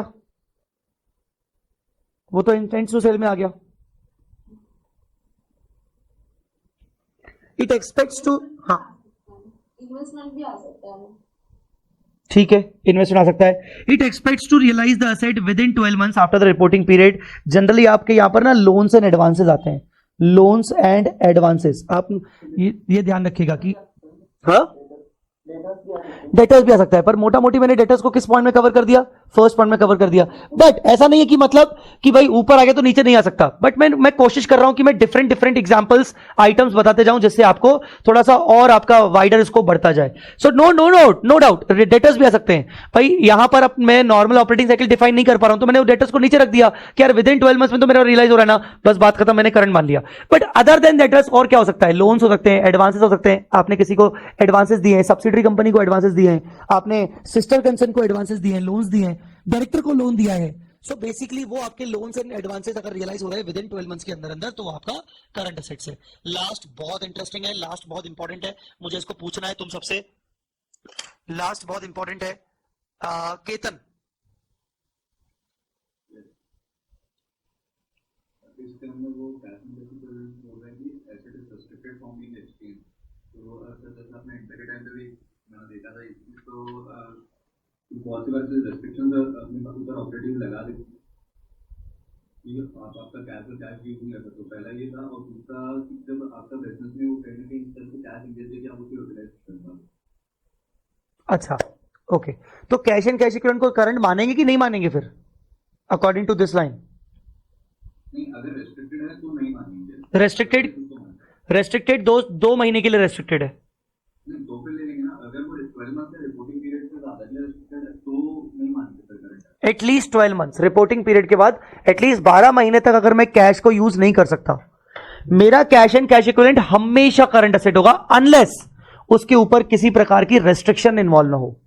कैश एंड कैश इक्विवेलेंट मतलब cash balance, bank balance, FDs, recurring amounts, saving accounts, current accounts, ये सब मेरे कैश इक्विवेलेंट्स हैं। Cash equivalents short term investments जिनकी लाइफ 3 महीने से कम होती है, जो कि highly liquid non risky category के इन्वेस्टमेंट्स होते हैं। कैश इक्विवेलेंट को आपने कैश फ्लो स्टेटमेंट में AS3 में पढ़ा होगा।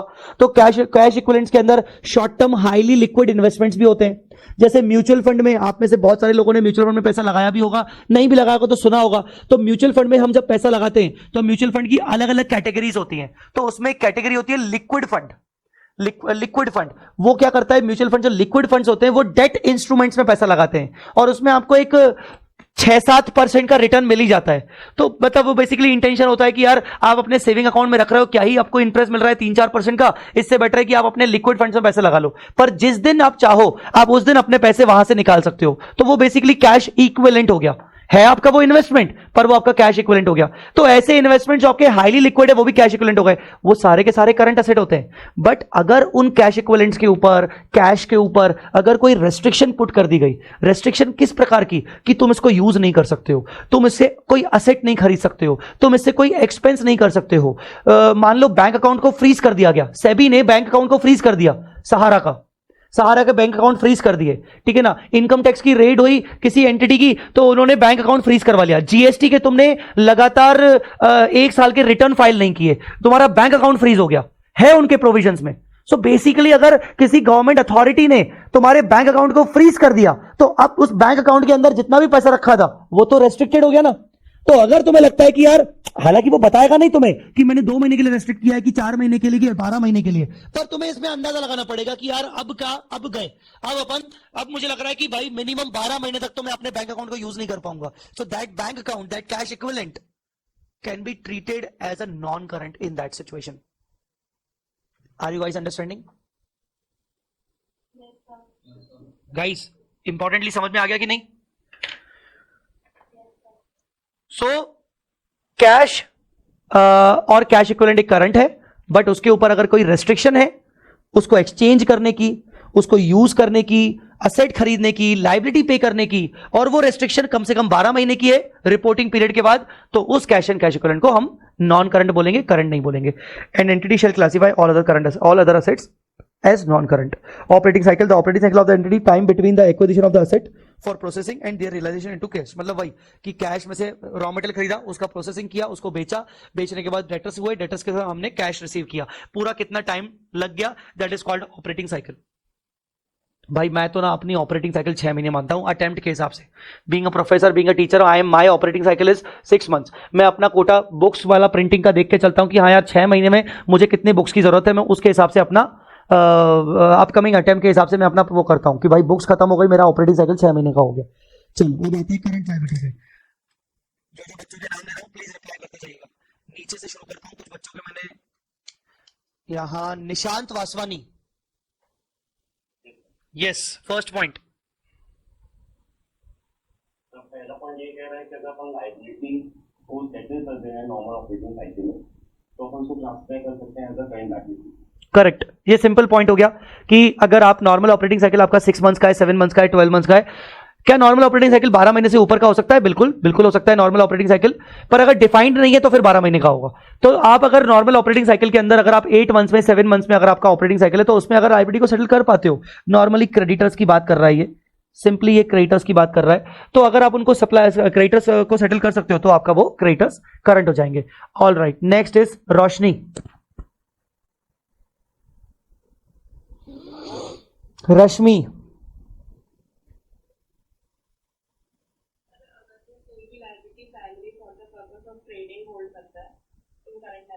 ये मेरे को नहीं समझ रहा है. अब मेरे को यही नहीं, ऊपर मेरे को समझ गया था primarily for the purpose of trading investment, liability trading purpose से कैसे, मेरे को नहीं समझ रहा है ये. रश्मि.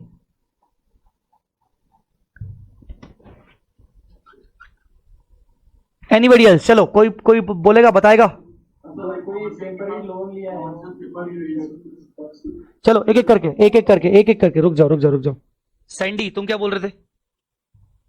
कोई लोन लिया हो टेम्पररी पर्पस के लिए, ट्रेडिंग के पर्पस के लिए, उसको नहीं छोड़ो.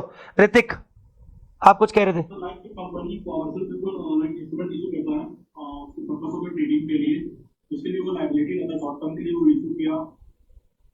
थोड़ा फिर से बोलो, इसको रिपीट करो, पर धीरे बोलो, तुम थोड़ा आवाज क्लियर नहीं थी. कॉमर्शियल पेपर जैसे कंपनी इशू करता है ना. Very good. Commercial papers, right. हाँ ठीक है. कमर्शियल पेपर्स आपने सुना होगा फाइनेंशियल मैनेजमेंट पढ़ते वक्त. कमर्शियल पेपर्स कुछ कंपनीज इशू करती है, वो शॉर्ट टर्म ट्रेडिंग के लिए इशू करती हैं ताकि फंडिंग वगैरह अरेंज करवाई जा सके वगैरह वगैरह, तो उसमें भी होता है. ठीक है, और भी मुझे एग्जांपल की जरूरत है, और कोई बता सकता है तो बता सकता है. बैंक, ठीक है, very good. For the purpose of trading, very good. Bank OD. एक सेकेंड, सीपी बैंक ओडी. हाँ बोलो. आ सकता है, आईसीडीज भी आ सकते हैं, बिल्कुल. थोड़ा उसको एक्सप्लेन करो बाकी सबके लिए. चलो बताओ.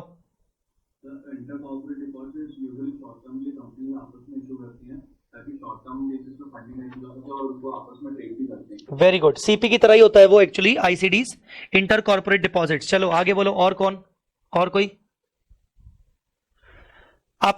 मैंने डेरिवेटिव इंस्ट्रूमेंट्स का नाम लिया था, तो डेरिवेटिव इंस्ट्रूमेंट्स भी इसमें आते हैं. सर डेरिवेटिव इंस्ट्रूमेंट्स तो इन्वेस्टमेंट्स होते हैं. नहीं, इन्वेस्टमेंट्स नेगेटिव इन्वेस्टमेंट भी हो सकता है आपका. नेगेटिव इन्वेस्टमेंट हुआ तो वो आपकी लायबिलिटी हो जाएगा. एफ&ओ अगर आपने सुना हो, एफ&ओ का फुल फॉर्म होता है फ्यूचर्स एंड ऑप्शंस. किस किसने नाम सुनकर रखा है? सबने सुना है?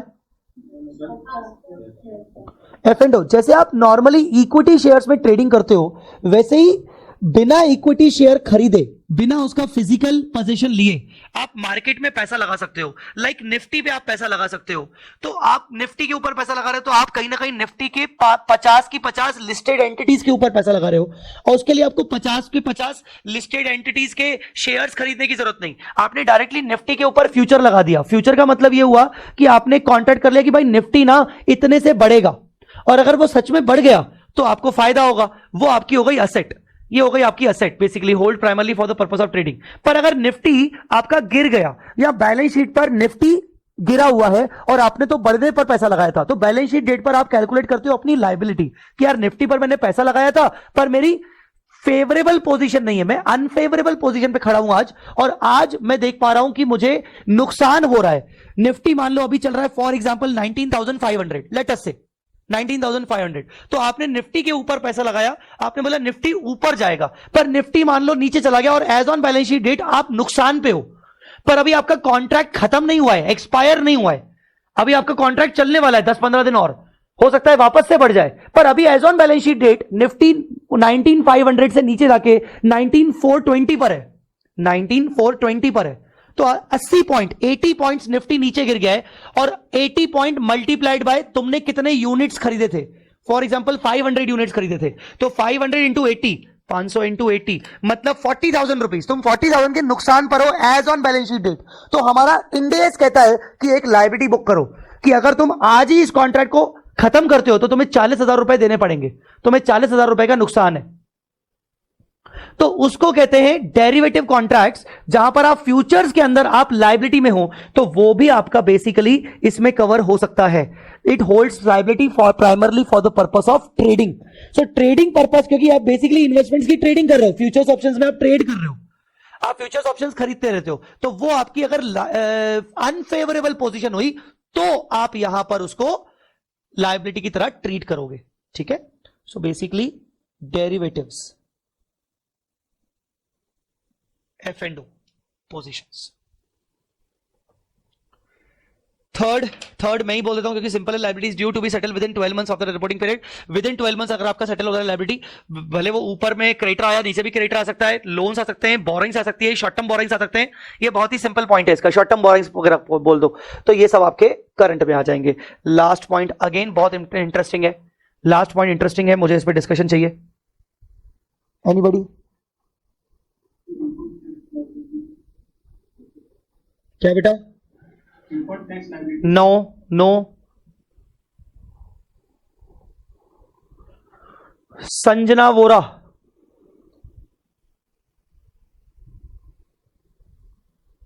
छोड़ो, प्रियंका, हाँ,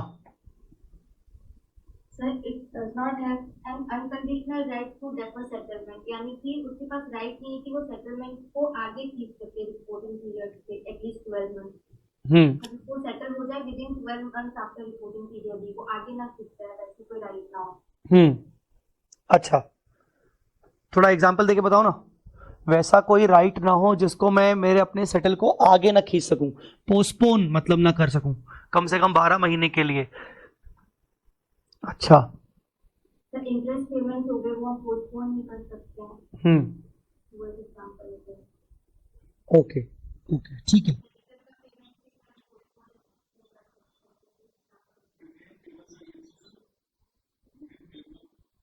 वेरी गुड डिविडेंड टेबल, ठीक है।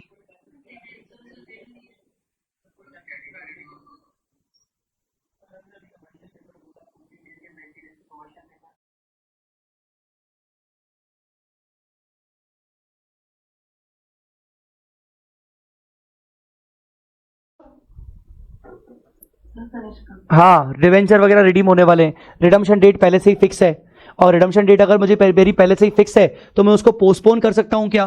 क्या मेरे पास राइट है? क्या मैंने पहले से ही अपने आप को राइट दे रखा था क्या कि नहीं, मेरे पास पोस्टपोन करने का राइट नहीं है, मुझे उसको सेटल करना ही पड़ेगा विद इन 12 मंथ्स, मतलब अपकमिंग जो ड्यू डेट है मुझे सेटल करना ही पड़ेगा। लोन जैसे नॉर्मली आपका हो गया, 10 साल के लिए आपने लोन लिया था, फर्स्ट ईयर के एंड में आप चाहो तो सेटल कर सकते हो, पर आपके पास 10 साल का टाइम है, तो फर्स्ट ईयर के एंड में आपके पास स्टिल 9 साल का टाइम है, तो आप उसको पोस्टपोन कर सकते हो, तो आप उसको लॉन्ग टर्म कैटेगरी मानते हो, आप उसको नॉन करंट मानते हो। पर यहीं पर आप 9th ईयर या 10th ईयर के मिड में कहीं पर हो, या अब आप बैलेंस शीट बना रहे हो और 10th ईयर चल रहा है और आपको विद इन 3-4 मंथ्स में लोन सेटल करना बाकी करना ही पड़ेगा, सो आपके पास और कोई चॉइस नहीं है, बैंक ने आपको कोई एडिशनल पीरियड एक्सटेंड करके नहीं दिया, तो basically you have to settle it in within 12 months. तो ऐसे केस में वो आपकी लायबिलिटी क्या हो गई? करंट लायबिलिटी हो गई। So you don't have the choice to defer the settlement. Defer मतलब पोस्टपोन करना, आप उसको पोस्टपोन नहीं कर सकते, आगे नहीं बढ़ा सकते, पर अगर आपको बैंक ने चॉइस दे दिया कि आप उसको पोस्टपोन कर सकते हो, आगे बढ़ा सकते हो, बियॉन्ड 12 मंथ्स पीरियड, तो इसका मतलब आपके लिए वो करंट लायबिलिटी नहीं है.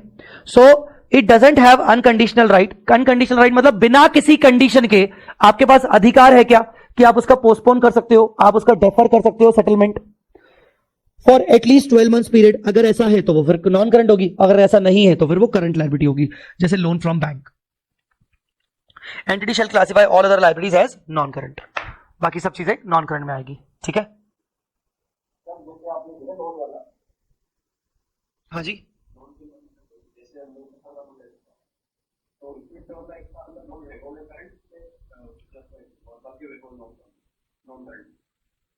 फिर से बोलो ना यार, आवाज क्लियर नहीं आ रही मेरे को.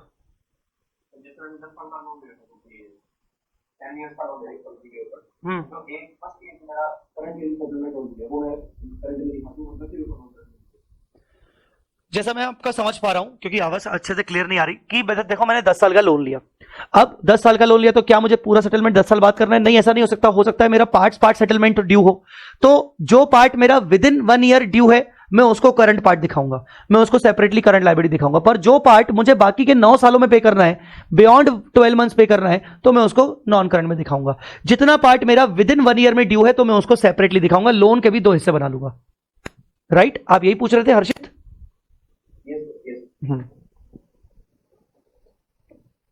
All right. A receivable shall be classified as trade receivable if it is in respect of the amount due on the account of goods sold or services rendered in the normal course of business. तो trade receivable में सिर्फ वही आएंगे जो को आपने अपने normal course of business में गुड्स बेचे हैं. मुझे बताओ, मैं अपने नॉर्मल कोर्स ऑफ बिजनेस में बुक्स सेल करता हूं, ठीक है ना, और मैं बुक्स अलग अलग शॉपकीपर्स को, वेबसाइट्स वालों को सेल करता हूं ताकि वो आगे चल के मेरे बुक्स वगैरह सेल करेंगे, ठीक है ना. पर अभी ना अचानक से मैंने अपना मोबाइल सेल कर दिया, मैंने मोबाइल सेल कर दिया हर्षित को, और हर्षित ने बोला कि मैं आपको पैसे दूंगा सर बाद में. तो मुझे बताओ, हर्षित मेरा ट्रेड रिसीवेबल हुआ क्या? करेक्ट. तो हर्षित मेरा ट्रेड रिसीवेबल नहीं है. हर्षित को मैंने अपना मोबाइल बेचा है. मोबाइल बेचना मेरा काम नहीं है. मोबाइल बेचना मेरा ordinary course of business, normal course of business नहीं है. मोबाइल बेचना मेरे लिए गुड्स एंड सर्विसेज नहीं है. तो इसीलिए मैं हर्षित को ट्रेड रिसीवेबल कैटेगरी में नहीं दिखा सकता, ठीक है ना. अदर्स में दिखा सकता हूं, अदर करंट असेट्स में दिखा सकता हूं. पेबल का भी सेम ऐसा ही है. ट्रेड पेबल में आप वही करोगे जो आप नॉर्मल कोर्स ऑफ बिजनेस में गुड्स खरीदते हो. Company shall disclose the following in the notes. आपको अब हर चीज के लिए क्या क्या डिस्क्लोज करना पड़ेगा. अगर आप प्रॉपर्टी प्लांट एंड इक्विपमेंट का लाइन आइटम दे रहे हो तो उसका सब लाइन में आपको नोट्स के अंदर आपको ये सारी चीजों का अलग अलग दिखाना पड़ेगा. लैंड आपको अलग बतानी पड़ेगी, बिल्डिंग अलग, plant, furniture, vehicle, office. Bearer plant के बारे में आपको अलग से दिखाना पड़ेगा. एग्जांपल दे देता हूं मैं आपको फिलहाल. बियरर प्लांट में आपने कभी एएस में भी पढ़ा होगा, ट्रीज होते हैं ना, मैंगो ट्रीज वगैरह, मैंगो ट्रीज बियरर प्लांट वगैरह कैटेगरी में आते हैं, ठीक है. तो अदर्स ऐसे करके आपको प्रॉपर्टी प्लांट एंड इक्विपमेंट दिखाना पड़ेगा. Let's check the Sun TV का property plant and equipment number 3.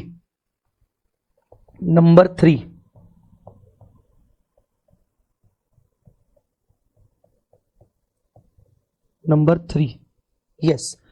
Land, building, plant, office equipment, furniture, leasehold improvement, जिसको आरओयू एसेट कहते हैं अब, मोटर व्हीकल, टोटल. तो इनमें क्या क्या नहीं आया. अब जैसे इसमें बियरर प्लांट नहीं है तो उसके बाद होंगे ही नहीं. व्हीकल आ गया, ऑफिस इक्विपमेंट, फर्नीचर आ गया, प्लांट आ गया, बिल्डिंग आ गया, लैंड आ गया, और उन्होंने लीज होल्ड वाले को अलग से दिखाया क्योंकि वो इंडिया 116 के अकॉर्डिंग फॉलो कर रहा है रिक्वायरमेंट. तो ये बेसिकली उसने इस तरीके से अलग से बता दिया कि प्रॉपर्टी प्लांट एंड इक्विपमेंट में अलग से क्या क्या आएगा, ठीक है. आगे इसी में देखते हैं. Assets under the lease shall be separately specified. Lease वाली असेट आपको सेपरेटली स्पेसिफाई करनी पड़ेगी under each class of asset. तो इस भाई साहब ने पूरी अलग से ही स्पेसिफाई कर ली कि भाई लीज होल्ड क्या है. इसको बोलते हैं आरओयू असेट्स, ठीक है. A reconciliation of gross and net carrying amount of each class of asset at the beginning and at the end of reporting period showing addition, disposal, acquisition through business combination मतलब amalgamation के through acquisitions, change due to revaluation, ठीक है. अभी मैं bracket वाला नहीं पढ़ रहा हूं जानबूझ के. and other adjustments and related depreciation and impairment losses shall be disclosed. ये देख लो पहले सन टीवी का देखो. वो बोल रहा है ग्रॉस दिखाओ, फिर एडिशंस अलग से दिखाओ, डिस्पोजल्स अलग से दिखाओ, डेप्रिसिएशंस दिखाओ पिछले साल के, फिर करंट ईयर के चेंजेस दिखाओ, इन द ईयर क्या थे, डिस्पोजल क्या थे, और इस तरीके से आपको पूरा बताना पड़ेगा जो वो बोल रहा था. आपको पूरा रिकंसिलेशन देना पड़ेगा कि क्या क्या एडिशंस हुए हैं, डिस्पोजल्स हुए हैं, बिजनेस कॉम्बिनेशन के थ्रू कुछ एक्विजिशंस हुए हैं, बिजनेस कॉम्बिनेशन मतलब अमेलगमेशन के थ्रू अगर एक्विजिशंस हुए हैं, रिवैल्यूएशन के कारण कुछ चेंजेस हुए हैं, डेप्रीसिएशन आइटम्स कौन से हैं, इंपेयरमेंट अगर आपने कुछ किया है, ये सारे चीजों का रिकंसिलेशन। तो इस तरीके से आपके लिस्टेड कंपनीज की ये पीपीई की बनती है। आप अगर देखोगे तो हमारा ईयर कौन सा है, 2022 है, ये ईयर एंडिंग 2022 है। पर देखो इन्होंने शुरुआत कहां से की है, 2020 से की है, मतलब पिछले साल के बिगिनिंग से। मतलब ये हमारा जो ईयर है बेसिकली कौन सा ईयर हो गया इनका, फाइनेंशियल ईयर 21-22 हो गया। पर ये शुरुआत कहां से कर रहे हैं, 1 अप्रैल 2020, मतलब 2021 मतलब लास्ट ईयर के बिगिनिंग, क्योंकि भैया आपको कंपैरेटिव भी देना पड़ेगा ना। बेसिकली ये कंपैरेटिव्स की साथ में दे रहा है, तो कंपैरेटिव और कंपैरेटिव के नोट्स भी साथ में देने पड़ेंगे आपको, हमने थोड़ी देर पहले पढ़े थे अभी। तो इसने कंपैरेटिव बता दिया कि भाई 2020 के स्टार्टिंग में ग्रॉस एसेट कितनी थी, स्टार्टिंग उस टाइम पर कितने एडिशन हुए थे, मतलब 2021 में एडिशन डिस्पोजल कितने हुए थे, फिर फाइनल आपका ग्रॉस ब्लॉक 21 में कितना आ गया, फिर करंट ईयर में आपके एडिशन और डिस्पोजल कितने हुए, तो फाइनली आपका ग्रॉस ब्लॉक 22 में कितना आ गया। फिर आपने कितने कितने डेप्रिसिएशन लगाए थे पिछले साल में, पिछले साल के डेप्रिसिएशंस, ठीक है, और कुछ डेप्रिसिएशन आपने डिस्पोजल वाली एसेट्स पे लगाए होंगे। फिर आपने करंट ईयर में कितने डेप्रिसिएशन लगाए और आपका नेट ब्लॉक आ गया। यहां पर क्या क्या नहीं है, यहां पर रीवैल्यूएशन नहीं है क्योंकि कंपनी ने रीवैल्यूएशन नहीं किया होगा। यहां पर एक्विजिशन थ्रू बिजनेस कॉम्बिनेशन नहीं है क्योंकि इन्होंने बिजनेस कॉम्बिनेशन नहीं किया होगा करंट ईयर में, तो वो क्यों लिखा है, तो वो उसकी जगह उन्होंने ऐसे छोड़ी नहीं है कि भाई वो लिख के हम छोड़ दें, उसको उन्होंने दिखाने की जरूरत नहीं समझी। बोलो बेटा समझ में आया कि नहीं।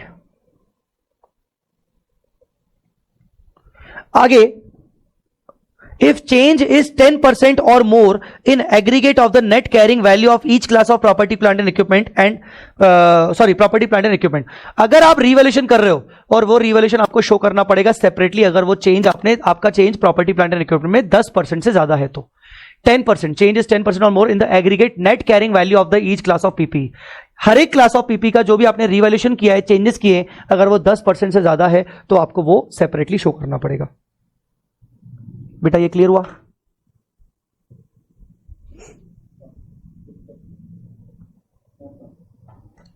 सेम आपको चलना पड़ेगा इन्वेस्टमेंट प्रॉपर्टी के लिए, सेम आपको चलना पड़ेगा गुडविल के लिए, बायोलॉजिकल एसेट के लिए आपको सारे रिकंसिलेशंस बनाने पड़ेंगे।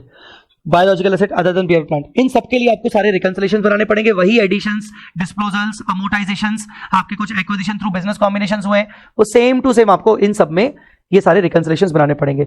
इनटेंजिबल एसेट्स की बात करें तो इनटेंजिबल एसेट्स के अंदर आपको अलग अलग कैटेगरी वाइज चलना पड़ेगा। ब्रांड्स, ट्रेडमार्क अलग दिखाने पड़ेंगे। कंप्यूटर सॉफ्टवेयर, मास्ट हेड्स, पब्लिशिंग टाइटल, मास्ट हेड्स मतलब बेसिकली जो न्यूज़पेपर के जो टाइटल्स होते हैं ना उसको मास्ट हेड्स बोलते हैं। Mining rights, copyrights, patents, intellectual properties, जैसे आपके अदर इंटेलेक्चुअल प्रॉपर्टी में लाइसेंस आ गया, टेलीकॉम लाइसेंस, ठीक है ना, पे किसी को आपने रॉयल्टी पे पेटेंट दे दिया, ये सब इंटेलेक्चुअल प्रॉपर्टीज होते हैं। Recipes, formula, models, designs, prototypes, franchise, ये सारे आपको अलग से दिखाने पड़ेंगे। लेट्स चेक इनको इन्होंने कैसे दिखाए हैं, इनका चेक कर लेते हैं। इन्वेस्टमेंट प्रॉपर्टी आ गया, इंटेंजिबल एसेट्स आ गया। देखिए भाई इनके इंटेंजिबल एसेट कौन कौन से हैं, film broadcasting rights, film production cost, distribution and related rights, computer software और लाइसेंस। इन्होंने बस 4 कैटेगरी दिखाई क्योंकि उनके रेलेवेंट इतने ही होंगे, क्योंकि ये बेसिकली ये सन टीवी नेटवर्क मतलब बेसिकली ये टेलीकास्ट और ये ब्रॉडकास्ट इनसे रिलेटेड है, तो इनके राइट्स भी वैसे ही हैं इनके पास। इन्होंने फिल्म ब्रॉडकास्टिंग राइट खरीद के रखे हैं, प्रोडक्शन राइट्स खरीद के रखे हैं, बाकी सॉफ्टवेयर लाइसेंस दूसरे होंगे, अदर लाइसेंस वगैरह। क्या बोल रहा है भाई यहाँ, मैनेजमेंट ने रीअसेस किया था estimated useful life of the film broadcasting rights, satellite rights, based on the pattern of the expected future economic benefits and accordingly has decided to amortize the cost of rights over a period of 4 years। वो बोल रहा है कि भाई हमारे जो broadcasting rights हैं हम उनको 4 साल में अमोर्टाइज कर रहे हैं, मतलब वो एडिशनल वो इन्फॉर्मेशन दे रहा है कि उसके कारण कितना कितना डेप्रिसिएशन आया, अमोर्टाइजेशन इंपैक्ट कितना आया, आपके प्रॉफिट आफ्टर टैक्स पे कितना उसका इंपैक्ट पड़ा। ठीक है, अगेन उसका आपको सेम रिकंसिलेशन देना है, acquisition, disposal, acquisition through business combinations, revaluation अगर आपने किया 10% चार्ज उसमें आपको रखना पड़ेगा, तो ये सारे के सारे इंपैक्ट्स उसको आपको दिखाने पड़ेंगे। यहां तक क्लियर है, यहां तक क्लियर है कि नहीं। If change is 10% or more in aggregate of the net carrying value of each property, plant and equipment or each intangible asset, basically वो बोल रहा है कि अगर आपने कोई रिवैल्यूएशन किया है, रिवैल्यूएशन पढ़ा होगा ना तुमने सीए इंटर में, हम अपनी एसेट को रिवैल्यू करते हैं, अपवर्ड रिवैल्यूएशन, डाउनवर्ड रिवैल्यूएशन, तो अगर आपने वो रिवैल्यूएशन किया है और वो रिवैल्यूएशन 10% से ज्यादा है, आपका कैरिंग अमाउंट था 100 रुपए का और आपने रिवैल्यू किया 112 रुपए पे, तो 12 रुपए का जो रिवैल्यूएशन आया वो तो 10% से ज्यादा हुआ, तो आप उसको सेपरेटली दिखाओगे, आप उसको सेपरेटली शो करोगे। अगर 10% से कम है वो चेंज, तो आप उसको सेपरेटली, आपको रिकंसिलिएशन में दिखाने की जरूरत नहीं है, फिर आप उसको एडिशन में अलग से, एडिशन में ही मर्ज करके दिखा सकते हो, वो बोल रहा है। ठीक है, ये वाला पार्ट आपको पढ़ के रखना है, ये वाला पार्ट आपको पढ़ के आना है, क्योंकि इसमें सिर्फ इंफॉर्मेशन है कि भाई आपको इन्वेस्टमेंट्स के अंदर क्या क्या कैटेगरी चाहिए, ट्रेड रिसीवेबल आपको क्या क्या कैटेगरी चाहिए, लोन में क्या क्या कैटेगरी चाहिए, अदर्स में क्या क्या कैटेगरी चाहिए। तो कल मैं ऊपर से जल्दी जल्दी आपके साथ डिस्कस कर लूंगा। अभी क्या है, एक एक चीज पढ़ते जाएंगे तो वो बोरियत ज्यादा फैलती जाएगी, तो मैं इंटरेस्टिंग पार्ट पे आना चाहता हूं। तो ये वाला पार्ट आपका रीड करने का पार्ट है, आप होमवर्क का पार्ट है, आप इसको रीड करके रखिएगा। अदर फाइनेंशियल असेट्स, जिसके अंदर आप सिक्योरिटी डिपॉजिट दिखा सकते हो, bank deposits with more than 12 month maturity दिखा सकते हो, और अदर्स अगर कोई और दूसरे असेट्स हैं तो। Items of current assets, again ये वाला पार्ट जो मैंने आपको ऊपर पढ़ने को दिया है उसी तरीके से है। अब इसको एक बार अगली क्लास से पहले रीड करके आना, तो थोड़ा सा क्या है आपके साथ डिस्कस करने में जल्दी जल्दी हो जाएगा, तो इसको आप रीड करके रखना प्लीज पहले से ही। ये चीज नहीं जुड़ी है, ट्रेड रिसीवेबल का एजिंग शेड्यूल, ये पहले नहीं था, ये थोड़ा सा अमेंडमेंट पार्ट है। Following ageing schedule shell be given, आपको ट्रेड रिसीवेबल को एजिंग वाइज शेड्यूल करना पड़ेगा। आप देख रहे हो इसमें ना एजिंग में क्या बोला गया है कि भाई less than 6 months, 6 months to 1 year, 1 से 2 साल, 2 से 3 साल, या 3 साल से ज्यादा। कौन कौन से? पहला है undisputed trade receivable, undisputed trade receivable considered good, कोई डिस्प्यूट नहीं चल रहा। Undisputed trade receivable which have significant risk in credit risk, significant increase in credit risk. Dispute नहीं चल रहा पर हमें सुनाई दे रहा है कि सामने वाला इंसॉल्वेंसी पे आ गया है, उनके साथ कोई डिस्प्यूट नहीं है पर सामने वाले की पोजीशन खराब है, ऐसा समझ में आ रहा है। Undisputed trade receivable credit impaired, मतलब सामने वाला भाग गया, credit impaired. Significant increase in credit risk और क्रेडिट इंपेयर्ड, एग्जांपल से समझना। Significant increase in credit risk, मैंने अपने फ्रेंड को उधार दिया, या मेरा फ्रेंड को, मैंने अपने फ्रेंड को एक गुड्स बेचा, डेटर है वो, मुझे, मेरा कोई उससे डिस्प्यूट नहीं हुआ, 2 महीने बाद मुझे वो पेमेंट करेगा, but as on balance sheet date मुझे ये खबर सुनाई दे रही है कि उसकी फाइनेंशियल पोजीशन वीक हो चुकी है। अभी वो इंसॉल्वेंट हुआ नहीं है पर उसकी फाइनेंशियल पोजीशन वीक चल रही है, उसने कुछ डिफॉल्ट्स, अदर पर्सन के साथ उसने कुछ डिफॉल्ट्स किए हुए हैं, so that is called significant increase in credit risk. दूसरा एग्जांपल इसी का, मान लो मैंने उसको 2 महीने का टाइम दिया था, उसने मुझे 2 महीने पे पेमेंट नहीं किया, 2 महीने खत्म हो गए, ड्यू 2 महीने से ऊपर चला गया, तो अब मैं बोलूंगा यार रिस्क बढ़ गई भाई, पैसे वो क्यों नहीं दे रहा है, 2 महीने से ऊपर हो गया, that is called significant increase in credit risk. Credit impaired, credit impaired मतलब वो इंसॉल्वेंट हो गया या वो पैसे खा के भाग गया, now he is not picking up my call, he is not contacting me, वो मेरे कॉन्टैक्ट के बाहर निकल गया, या वो इंसॉल्वेंट घोषित हो गया, that is called credit impaired. तीनों केसेस में आपका अनडिस्प्यूटेड आ रहा है। वापस से, disputed trade receivable considered goods, हो सकता है कुछ ट्रेड रिसीवेबल के साथ डिस्प्यूट चल रहा है पर ऐसा नहीं है कि वो पैसा मिलेगा नहीं, कंसीडर्ड गुड है, बेसिकली कुछ कम ज्यादा हो सकता है पर डिस्प्यूटेड वाले हैं। वही significant increase in credit risk और क्रेडिट इंपेयर्ड, इस कैटेगरी में आपको अपने ट्रेड रिसीवेबल्स को एजिंग करके दिखानी पड़ेगी कि भाई विद इन 6 मंथ्स में अंदर कितना है और मोर देन 3 इयर्स तक आपके कितने कितने ट्रेड रिसीवेबल्स ड्यू हैं। Similar information shall be given with no due date of payment is specified in that case. The disclosure shall be from the date of transaction. तो अगर आपके कुछ no due date आपके हैं जिसमें आपके अभी पेमेंट्स अभी नहीं मिले तो आपको वो सेपरेटली इन्फॉर्मेशन देना पड़ेगा। Unbilled dues shall be disclose separately, अभी तक आपने उनको बिलिंग नहीं की है तो वो आपको अलग से दिखाने पड़ेंगे। बेटा यहां तक क्लियर है? Yes sir. मेरे को ना यहां पर बस एक ही बहुत बड़ा डाउट आता है बच्चों को लेकर कि यार बस इस मोमेंट पर ये तकलीफ ना हो बच्चों को कि भाई बहुत थ्योरी है, बहुत थ्योरी है सर, ये कब खत्म होगा? क्योंकि है कुछ बातें ऐसी हैं जो बाद में जब मैं आपको मेन कॉन्सेप्ट्स पढ़ाऊंगा तो उस टाइम पे मैं आपको शेड्यूल 3 की बातें याद दिलाऊंगा, तो उस टाइम पे तुम्हारे थोपड़े ऐसे नहीं होने चाहिए कि क्या सर हम तो भूल गए उस टाइम पे आपने क्या बोला था। So here this is a situation where you have to understand कि बस wait and watch, just for some days wait and watch, ताकि हमारी पहले वो बोलते ना कि प्रोडक्शन, मेन प्रोडक्शन शुरू करने से पहले टेस्ट रन होता है, तो अभी टेस्ट रन चल रहा है, मेन प्रोडक्शन शुरू नहीं हुआ है. So have some faith and wait and watch, थोड़ा आराम आराम से हो जाएगा. आई कैन अंडरस्टैंड कि थोड़ा थ्योरेटिकल ज्यादा जा रहा है, but I have to read each and everything because MCQs को भी हमें कंसीडर करके चलना है. तुम्हें पता है ना, एमसीक्यूज को ध्यान रखना पड़ेगा. Heavy test run, yes sir. We can, मैंने आपका डाउट देखा ही नहीं बेटा Priyanka. We can say that revenue from operation are trade receivables. हाँ Priyanka, revenue from operation are trade receivables. Yes, कोई कुछ पूछ रहा था.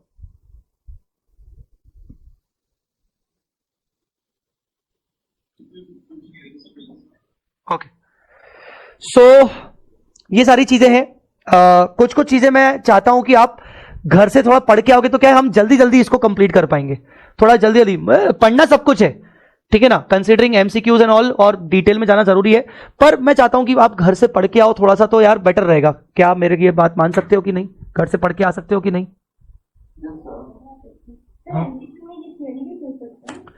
एमसीक्यू में वो पूछेगा बेटा केस सिनेरियो बेस्ड एमसीक्यू, ठीक है.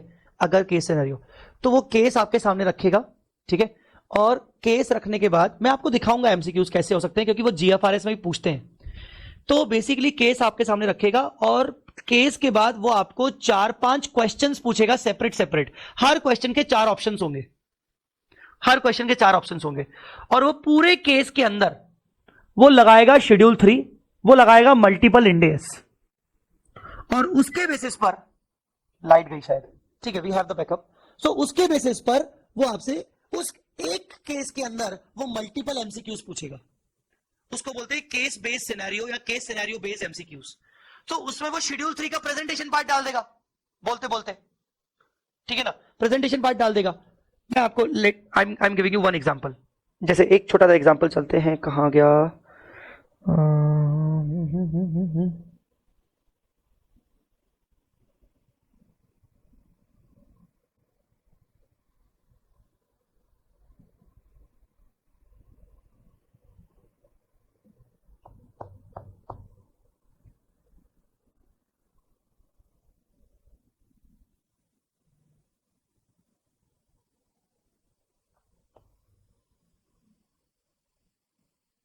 हाँ.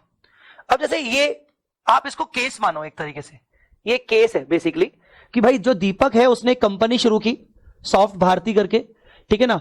बेसिकली एक नई कंपनी शुरू की, उसने एक दूसरी कंपनी को टेक ओवर किया, उसने 55% खरीदा उस दूसरी कंपनी का, और उसकी एक ये सामने आपके सामने उसका पीएनएल दिख रहा है, और पीएनएल के अलावा उसका बैलेंस शीट दिख रहा है. तो वो ऐसे देगा, फिर वो बताएगा कि भाई उसके पास ना एक there is only one property plant and equipment in the company whose closing balance इतना इतना करके है, जितना ये closing balance as per books है और एज पर इनकम टैक्स है. मतलब वो आपसे चाह रहा है कि भाई डेफर टैक्स निकालो. बेसिकली वो डेफर टैक्स निकालने पे बात करना चाह रहा है. उसके कुछ प्री इनकॉर्पोरेशन एक्सपेंसेस है जिसको उसने स्ट्रेट लाइन बेसिस पर 5 इयर्स में इनकम टैक्स के अकॉर्डिंग राइट ऑफ कर दिया, पर उसने अपने बुक्स ऑफ अकाउंट्स में एक ही बार में एक्सपेंस ऑफ कर दिया, तो वहां पर वो भी आपको अगेन डेफर टैक्सेस की बातें कर रहा है. उसके कुछ गवर्नमेंट स्टैट्यूटरी ड्यूज है amounting to 15,000 which are grouped under other current. तो आपको ये डिसाइड करना है कि उसने सही आइटम में ग्रुप किया कि नहीं, अदर करंट लाइबिलिटी में उसने सही ग्रुप किया कि नहीं. There are government statutory dues amounting to 15,000 which are grouped under other current liability. तो अब मैं आपको ये क्यों पढ़ा रहा हूं, क्योंकि जब तक तुम्हें समझ में नहीं आएगा कि भाई बोरोइंग के अंदर क्या आता है, प्रोविजन के अंदर क्या आता है, अदर करंट लायबिलिटी के अंदर क्या आता है, उसके स्पेसिफिकेशन जब तक अपन नहीं पढ़ेंगे तब तक ये केसेस कैसे समझ में आएंगे अपने को. क्योंकि अपने को तो उसका प्रेजेंटेशन करना है प्रॉपरली, कि उसने अगर कोई गलत प्रेजेंटेशन किया हो तो ये केसेस के अंदर, एमसीक्यू टाइप के केसेस के अंदर आपको इन चीजों का रेफरेंस लगेगा. समझ गए?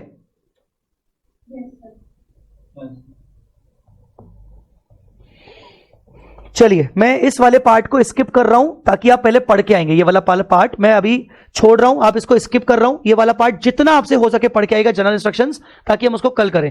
थोड़ा जाने से पहले अभी मैं रुक रहा हूं. Profit and loss, profit and loss अभी के अभी हम पूरा अच्छे से समझ के जाएंगे. सबसे पहले रेवेन्यू फ्रॉम ऑपरेशन.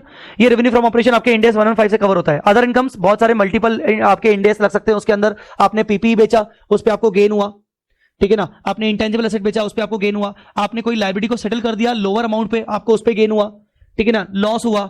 आपने इन्वेस्टमेंट्स बेचे, उस पे आपको लॉस हुआ. ये अदर इनकम्स उसमें आ गए. आपके मल्टीपल इंडियास आ सकते हैं. एक्सपेंसेस में बेटा याद रखना 1 2 3 4 5 6 7 कैटेगरीज है. एक्सपेंसेस में 7 कैटेगरीज हैं। अभी के अभी आपको ये याद रखना है। पढ़ो सबसे पहले इन सब 7 कैटेगरीज को सबसे पहले मेरे सामने।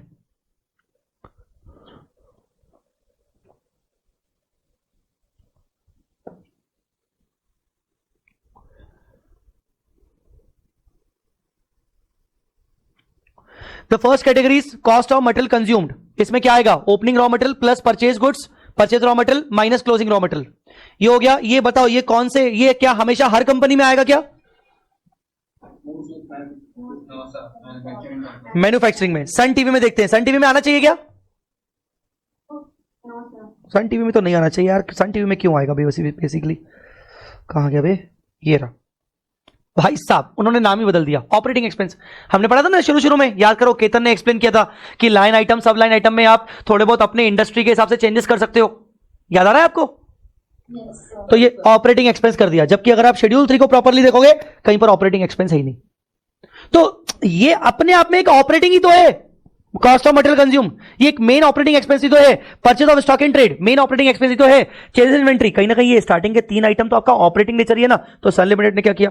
सन टीवी ने भाई ऑपरेटिंग एक्सपेंस अलग दिखा दिया सीधा। बोलो जी, समझा क्या? क्या किया भाई उसने? नोट नंबर 22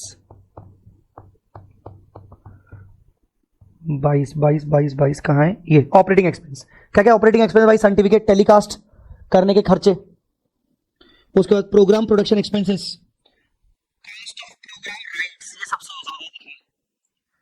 पे चैनल सर्विस चार्जेस। कुछ चीजें तो मुझे भी नहीं समझ में आ रही है, कुछ चीजें समझ में आ रही है देख के, कुछ नहीं आ रही है। लाइसेंस, फ्रेंचाइजी, कुछ फ्रेंचाइज फीस, उन्होंने कुछ फ्रेंचाइज लिया होगा कहीं से, others. Operating expense exclude amortisation of film production cost, distribution and related rights. वो बोल रहा है कि भाई हमने जो भी अमोर्टाइजेशन किया इन सबका, वो हमने अलग से अमोर्टाइजेशन में लिखा है, इसके अंदर नहीं है। तो इन्होंने अपने ऑपरेटिंग एक्सपेंस दिखा दिए। तो कुल मिला के आपको नॉर्मली 7 आइटम्स रखने। First is cost of material consume, जिसमें रॉ मटेरियल का पार्ट आ गया, opening plus purchase minus closing. Second आपका पार्ट आ गया purchase of stock in trade. Stock in trade मतलब आपके फिनिश गुड्स आ गया, डायरेक्ट स्टॉक इन ट्रेड खरीद रहे हो। चेंजेस इन इन्वेंट्री, इन्वेंट्री के चेंजेस मतलब ओपनिंग क्लोजिंग स्टॉक के चेंजेस रॉ मटेरियल को छोड़कर, क्योंकि रॉ मटेरियल का ओपनिंग क्लोजिंग ऊपर आ गया, तो यहां पर चेंजेस इन इन्वेंट्री सिर्फ फिनिश गुड्स का आएगा, या स्टॉक इन ट्रेड जो आपने डायरेक्टली मार्केट से परचेज किया, या फिर वर्क इन प्रोग्रेस WIP का आएगा। तो ये स्टार्टिंग के 3 आइटम तो आपके ऑपरेटिंग एक्सपेंस हो गए, स्टार्टिंग के 3 आइटम। फिर एम्प्लॉय बेनिफिट एक्सपेंस, जिसके ऊपर इंड AS 19 लगता है। फाइनेंस कॉस्ट मतलब इंटरेस्ट, यहां पर इंटरेस्ट रिलेटेड सारे के सारे खर्चे आएंगे। इंड AS 32 आ गया, इंड AS बोरोइंग कॉस्ट आ गया, Ind AS 23। Depreciation and amortisation, depreciation के लिए इंड AS 16 लगता है PPE का, अमोर्टाइजेशन आपका इंटेंजिबल वाला लगता है, और अदर एक्सपेंसेस। कुल मिलाकर ये 7 आइटम्स है। ठीक है। Cost of material consumed, purchase of stock in trade, changes in inventories, employ benefit expense, finance cost, depreciation, amortisation, other expenses. Alright.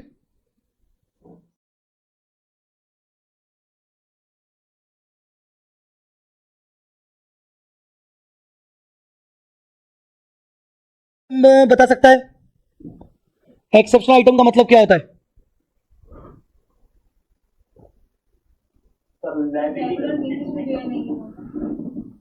क्या बोले?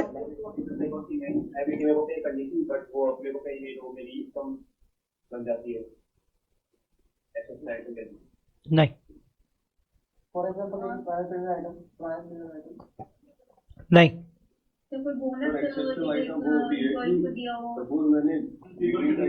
वेट अतुल बोलो पहले। अतुल आप बोल दो, चलो बाकी सब रुको। हाँ सर, ड्यूरिंग द ईयर मैंने कोई ऐसी ट्रांजैक्शन की जिसकी वजह से मेरा सपोज प्लांट एंड मशीनरी, या मैंने कोई कैपिटल नेचर की कोई ऐसी ट्रांजैक्शन की जिसकी वजह से मेरा P&L पे स्पेसिफिक इम्पैक्ट पड़ेगा, सिग्निफिकेंट इम्पैक्ट पड़ेगा, तो उसको मैं directly revenue from other income में ना डाल के मैं उसको एक्सेप्शन मतलब ऑर्डिनरी कॉस्ट ऑफ ट्रांजैक्शन नहीं है वो मेरी, वो एक मतलब नॉन ऑर्डिनरी ट्रांजैक्शन है जिसका एक मेजर इम्पैक्ट पड़ रहा है P&L पे।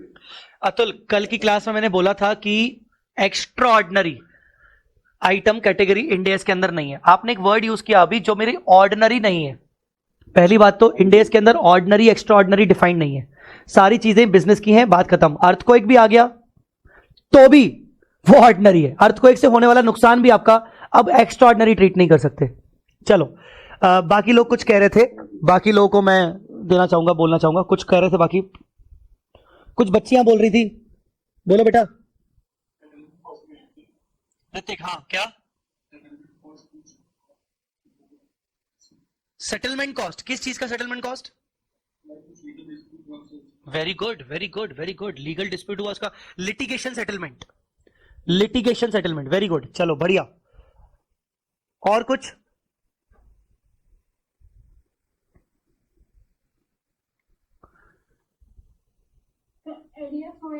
इट डज, एक सेकेंड, रोशनी ने लिखा है it does not occur frequently. बेटा आप वापस एक्स्ट्राऑर्डिनरी की डेफिनेशन में जा रहे हो, एएस में जा रहे हो, आप नॉन रिकरिंग की बात कर रहे हो, नॉट नेसेसरी। ठीक है, हाँ और कुछ क्या बोल रहे थे?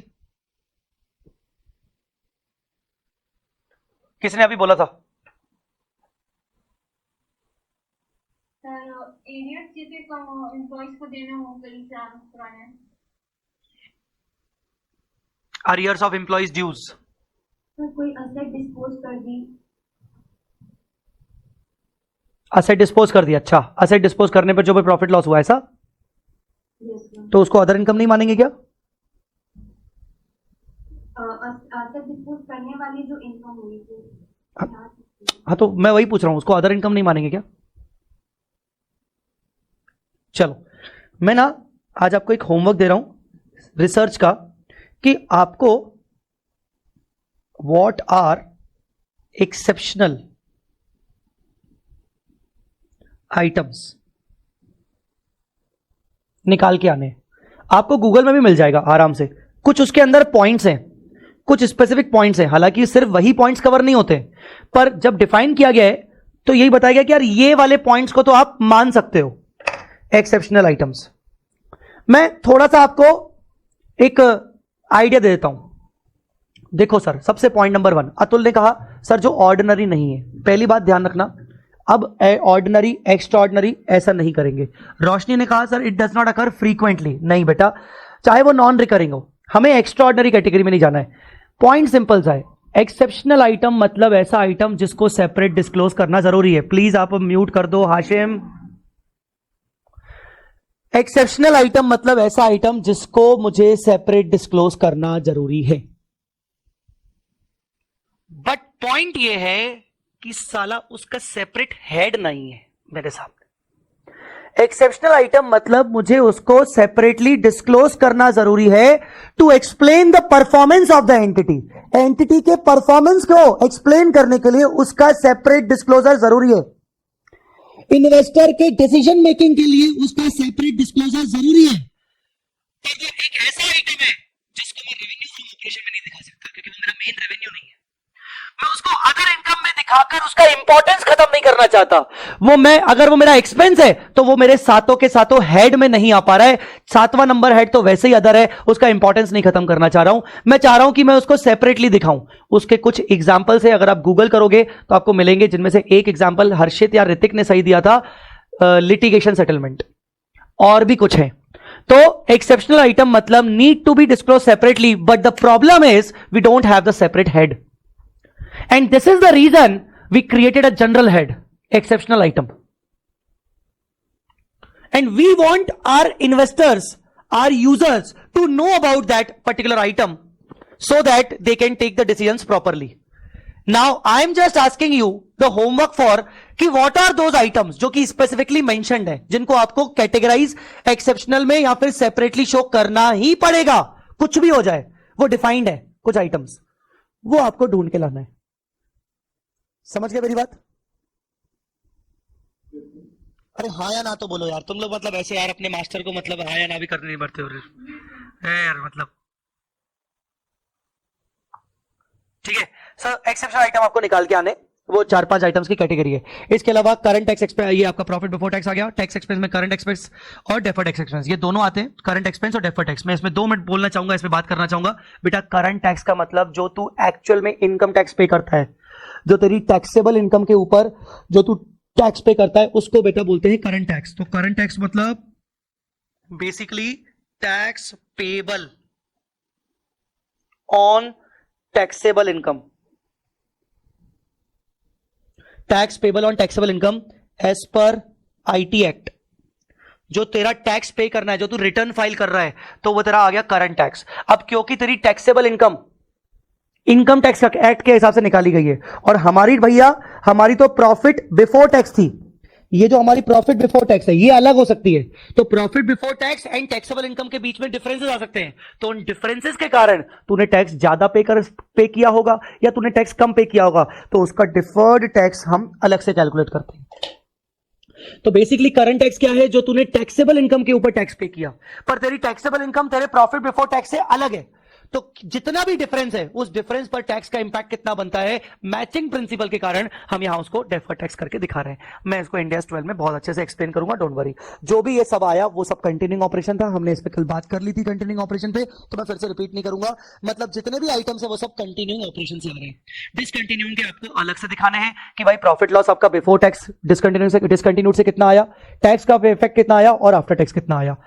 इसके अलावा टोटल प्रॉफिट आपका कंटिन्यूइंग डिसकंटिन्यूइंग का यहां पर आ जाएगा, और फिर ओसीआई के आइटम शुरू हो जाएंगे। ओसीआई के आइटम आपके दो प्रकार के होते हैं, एक होते हैं आपके एनआरपीएल और एक होते हैं आपके RPL. NRPL not to be reclassified to PNL, मतलब ऐसे आइटम जिनको आप कभी भी रिक्लासिफाई पीएनएल में जाके नहीं करोगे, डायरेक्टली जर्नलिज्म में डाल दोगे। और आरपीएल मतलब आगे चल के वो उसको रिवर्स करके आप उसको पीएनएल के अंदर दिखाओगे और वो पीएनएल में नेट प्रॉफिट के रूप में डायरेक्टली आपका रिटेन्ड अर्निंग में चला जाएगा। टोटल कॉम्प्रहेंसिव इनकम मतलब सीधी बात है पीएनएल और ओसीआई का टोटल हो गया। फिर लास्ट में आपको फेस पे बेसिक एंड डाइल्यूटेड ईपीएस आपको तीन प्रकार के दिखाने पड़ते हैं। कंटिन्यूइंग ऑपरेशन का अलग दिखाना पड़ता है, डिसकंटिन्यूड ऑपरेशन का अलग दिखाना पड़ता है, और टोटल ऑपरेशन का अलग दिखाना पड़ता है। आपको तीन तरीके से आपको बेसिक ईपीएस और डाइल्यूटेड ईपीएस दिखाना पड़ता है। Guys understood? यहां तक क्लियर हुआ?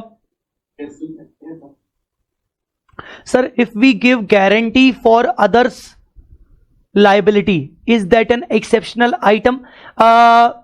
डिपेंड करता है। मतलब देखो, एक तो एक्सेप्शनल कैटेगरी मैंने आपको क्या बोला कि कुछ आइटम तो डिफाइंड है, वो आपको कल पकड़ के लाने हैं।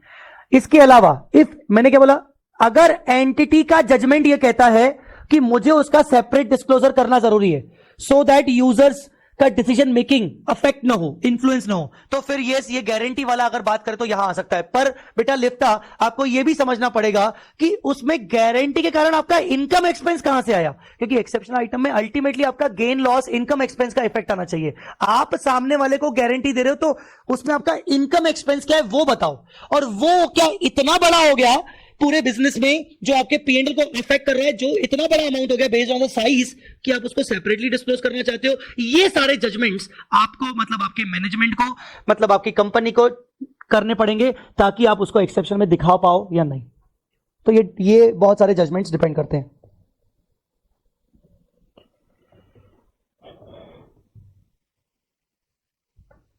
यहां तक समझ में आ गया सबको? Any doubt?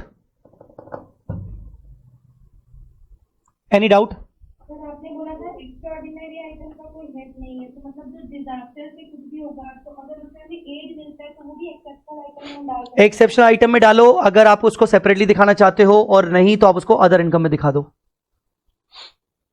बट हम अगर डिसीजन लेते हैं तो मैं नहीं, मैंने बोला ना, judgement based on the judgement. एड आपको ऐसा मिला कि आपके पूरे प्रॉफिट एंड लॉस पर उसका कोई ज्यादा इंपैक्ट नहीं आ रहा है, it is only 1% of your profit. तो आप बोलोगे ठीक है ना, वो उसको अदर इनकम में दिखा के हम नोट्स अकाउंट तो वैसे ही बना रहे हैं।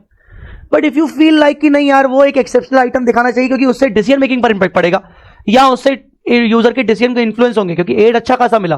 मतलब अगर मटेरियलिटी वाइज जाए तो it is more than 5%, 10%, now it is a material, तो आप उसको एक्सेप्शनल में दिखाओ। तो एक्सेप्शनल आइटम कहीं ना कहीं मैनेजमेंट के जजमेंट के ऊपर होता है, ठीक है। जो एक्स्ट्रा ऑर्डिनरी की डेफिनेशन हुआ करती थी वो मैनेजमेंट का जजमेंट नहीं था, वो डेफिनेशन था कि भाई तेरे को यह दिखाना पड़ेगा, तेरे को ऐसा ही ये डेफिनेशन में फॉल हो रहा है तो अब तेरे को दिखाना पड़ेगा, चाहे वो मटेरियल हो चाहे वो इमटेरियल हो। पर एक्सेप्शनल वैसा नहीं है, ठीक है। सर एक्सेप्शनल मतलब आप कहीं ना कहीं प्रॉफिट एंड रिजल्ट्स का एंड रिजल्ट होगा तभी हम लोग दिखाएंगे, ऐसा बोल रहे हैं। मेरा कहना है कि जो तेरा प्रॉफिट आया है फाइनली, उस प्रॉफिट में उस पर्टिकुलर आइटम का कितना इंपैक्ट है, और वो ज्यादा है क्या।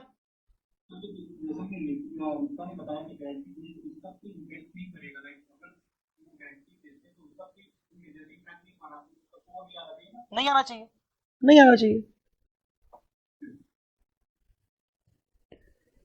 लास्ट पॉइंट जाने से पहले आपसे पूछूंगा एडिशनल इंफॉर्मेशन, ये पॉइंट आपको अभी के भी पढ़ना है और फिर मुझे बताना है।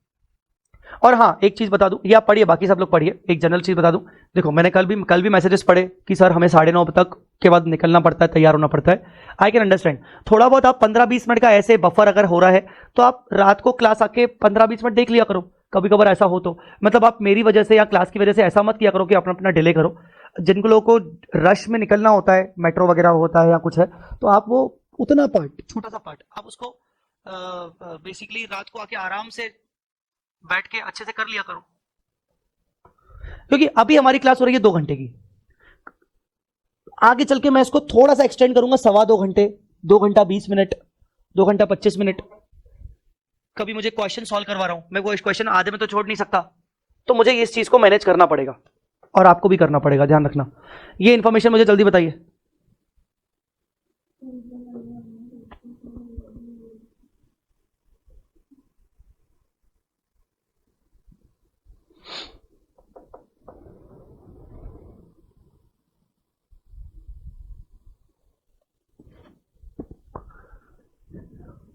यस क्या क्या बोलते जा रहा है, जल्दी जल्दी बोलते जाओ कोई भी।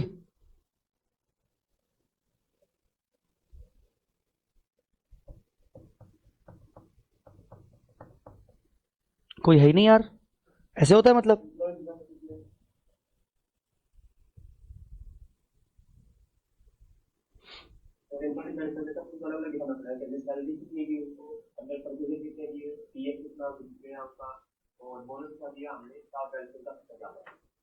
एक शब्द में डिफाइन करूंगा मैं इन सबको, this is a minimum mandatory disclosure.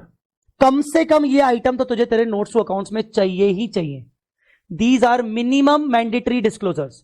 अगर तू इंप्लॉय बेनिफिट एक्सपेंस दिखा रहा है, सैलरी वेजेस तेरे को सेपरेट दिखाना पड़ेगा, contribution to PF other fund separately दिखाना पड़ेगा, शेयर बेस्ड पेमेंट मतलब ईसॉप अलग से दिखाना पड़ेगा, स्टाफ वेलफेयर दिखाना पड़ेगा।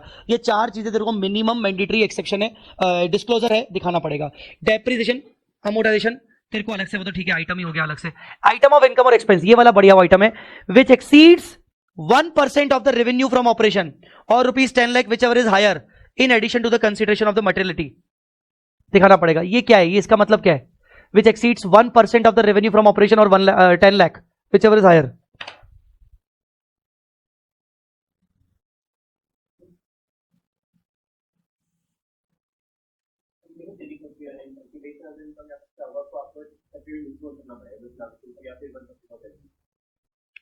याद रखना इनकम और एक्सपेंस की बात कर रहा है, असेट लायबिलिटी की बात नहीं कर रहा है, असेट लायबिलिटी की बात नहीं कर रहा है। तो इनकम और एक्सपेंस का पहले एक थ्रेशोल्ड लिमिट डिफाइन हो गया, 1% ऑफ रेवेन्यू फ्रॉम ऑपरेशन। मतलब suppose your revenue from operation is 5,000 crore, बोलो इसका 1% कितना होगा?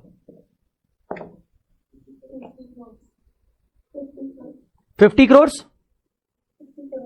50 करोड़ और 10 lakh whichever is higher मतलब 50 करोड़।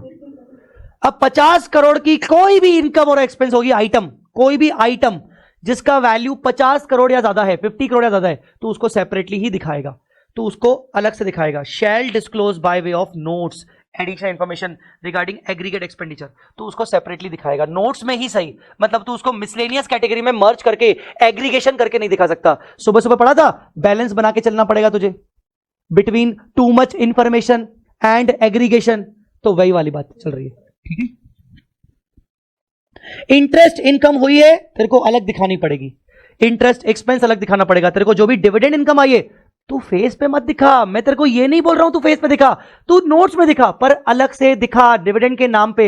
अदर मिसलेनियस इनकम मत डाल दे कि भाई मिसलेनियस इनकम, ऐसा नहीं, तेरे को सेपरेटली नोट्स अकाउंट्स में दिखाना पड़ेगा।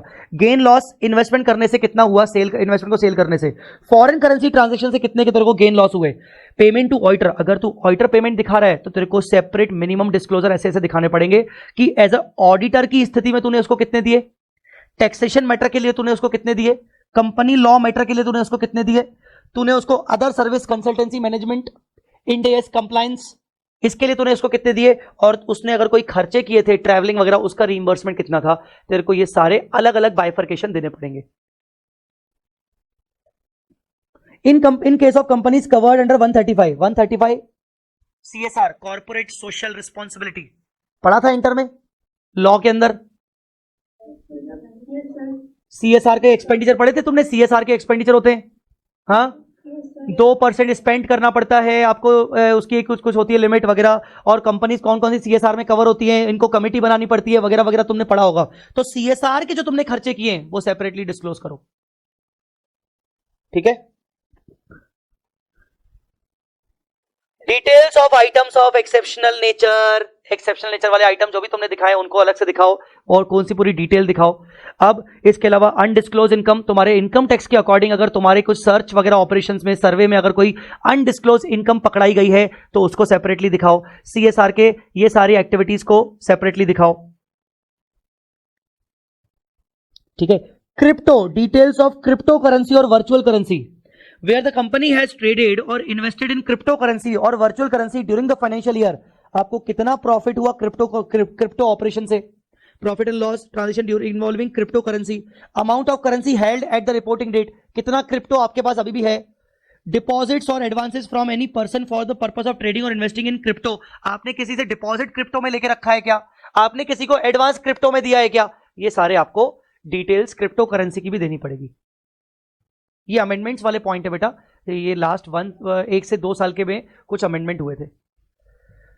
Regulatory deferral account balances shall be presented in the statement, ये रेगुलेटरी डेफरल अकाउंट बैलेंस के ऊपर ना इंड AS 114 लगता है, जो कि आपके सिलेबस में नहीं है। 114 उसका नाम ही है रेगुलेटरी डेफरल अकाउंट्स।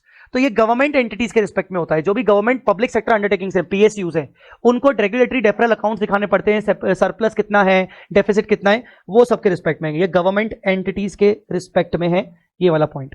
तो कुल मिला के ये कुछ कुछ पॉइंट्स मैंने आपके साथ डिस्कस किए हैं, कुछ पॉइंट्स अभी मैंने छोड़ दिए हैं।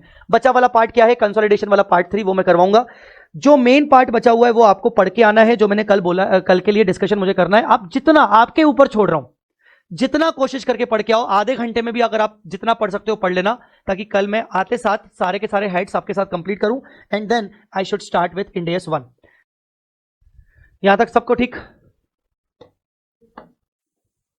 एनीबडी एल्स, कुछ और कोई डाउट?